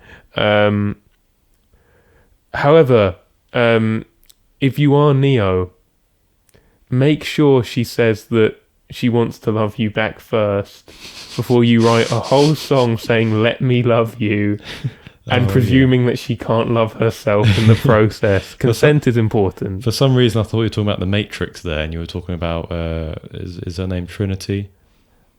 I haven't seen them. I shouldn't say that. They'll judge me if I say that. I mean, you've got time to. That just makes me realise I'm not going to spoil it for you now. Well, there you go. Well, thank you. Very kind. Yeah. You've already spoiled Daniel Johnston and Elliot Smith for me, but that's fine. Have I got anything else? Gig on the 14th of April. If you listen to this before that, come along. We're nice. Spice of Life Soho. You'll love it. Yeah. We're cool. We were good last time, so we might be good again. Yeah, there's a chance we could replicate that level of quality. You don't know. You don't know unless you come. Exactly. So you won't find it if you're not trying to find it. There you go. I think that's all I have to say. Cool. Okay. I'm happy. Shall we sign off? Yeah. Okay. Let me open up my document. Right. Okay. So, we're going to do our normal closer here. If you know it, join in. If you don't know it, you've missed a couple of episodes. You are a fake fan. Fake fan. You will know it in a second. Yes, you will. So, this has been good. It's been a very good game. GG's as good always. Game, yeah. Congratulations to Chris for winning this one. Cheers. Commiserations. Thank you. And well, we've done the scores. We've signed off. We've done everything we need to do. The only thing that is left to say, obviously, is what else would we say? I don't know. I don't know. It's the only option. Whiteboard game. forever.